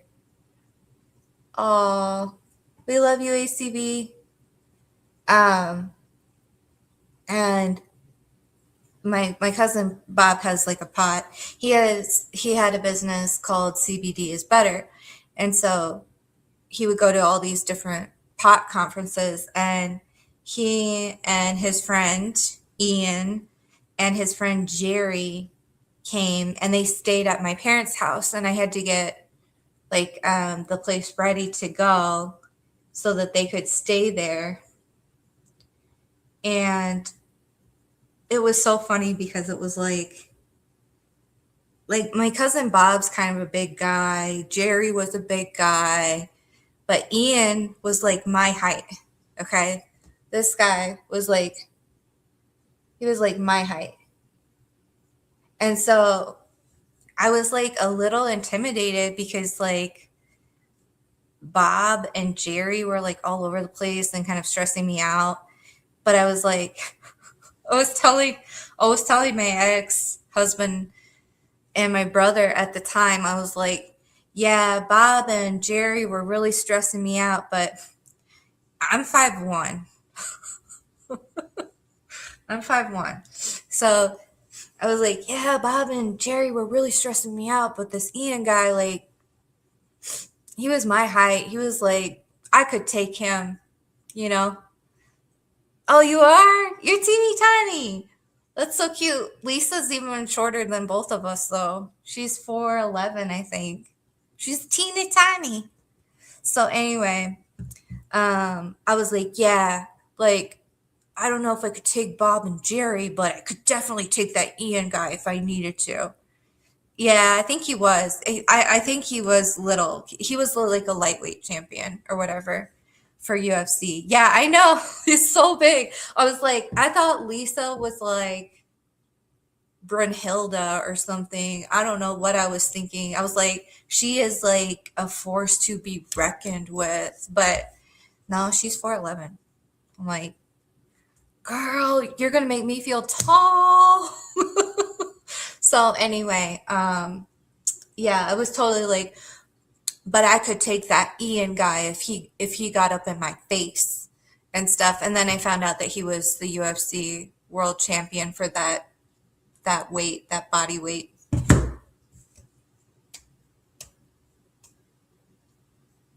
I'm not very good at reading people. Nope. Never have been. But I'm getting better. I'm getting better now. So, yeah. But hopefully that leaves us all on a happier note. And yeah, relationships suck. Really? Really what? Yeah. Well, that's my trauma, yeah. And then it was like I was asking ChatGPT, I was like, would we consider this an abusive relationship? And it was like, yeah, yeah, yep. I was like, oh, okay. Height doesn't matter. That's funny. It only counts from the neck up, but also like somebody that's bigger than you could definitely just destroy you. So, and of course, I had no idea that he was a fighter. So you could, narcissistic abuse. Yeah, maybe from the belly button down. I don't know about you, Diana, but you're petite. I don't like. Do you like all of that up in there? I don't know. I don't think I do. It's not my cup of tea, but to each their own. Just what you can handle, you know. But yeah, that's where it counts. See, I always thought it was the brain, but so old brain bucket. But yeah, thank you for talking with me. Oh, okay. I love you, Diana. I just can't. I'm like, oh my God. Just not fun. Not fun. But yeah, thank you for talking with me. Thank you for all those resources. I'll definitely check them out. Like, I'll definitely get on Instagram now. And maybe I'll go to bed early and wake up 39. Girl, it's not me. You say yes for sure. Narcissistic. Yeah. Yeah. Yeah, like some days are better than others. Like some days it's like, I'm gonna fight someone. And then other days it's like, I don't know. But yeah, like baby dad only had one thing to brag about. Yeah, it's such a turnoff. I agree. Like that was the thing. He kept coming back and being like, can't we make it go back to normal and all of that? And it was like, I don't see you as anyone that I ever want to be around ever again. Like, sorry. Just over. Just over. And it's funny because like his dad and his mom both assumed that he had done something wrong, which I was like, oh, okay. Okay. But yeah. And I have to really be drawn to somebody intellectually to vibe with them. And we're just too different. About what, Diana?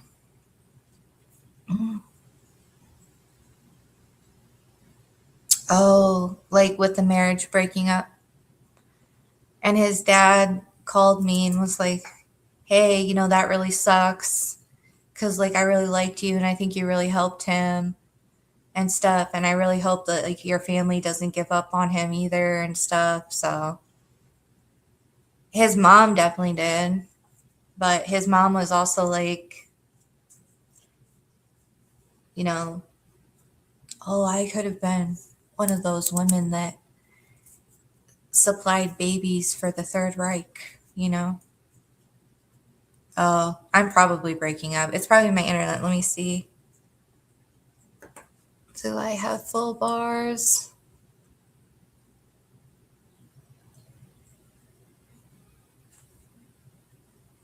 It's kind of hard to tell, actually. It might be me. So I'm going to go. Yeah.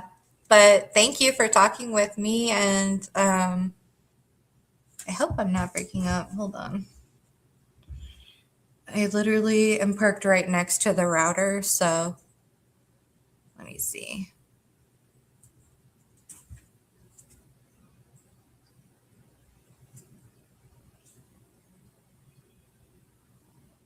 Oh, okay. Okay. Okay, but I should go. But thank you for talking with me. And sorry it got so heavy. Like, I don't, it's not expecting that. Yeah, his dad. Yeah. But yeah, good night. Thank you. Thank you guys. Yeah, I'm excited. It beats the alternative. Um, yeah. So, good night, guys. Yeah, yeah. I know, right? It's fine. It's fine. It is what it is. I'm getting better at boundary drawing. Draw the boundaries. Draw the boundaries. So, oh, thank you. Thank you.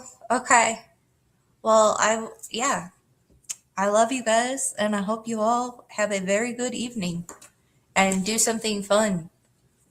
And hopefully, no more bad weather because the bad weather that was coming through earlier was scary. So, yeah, but yeah, thank you. Thank you for listening. I'll talk to you guys later.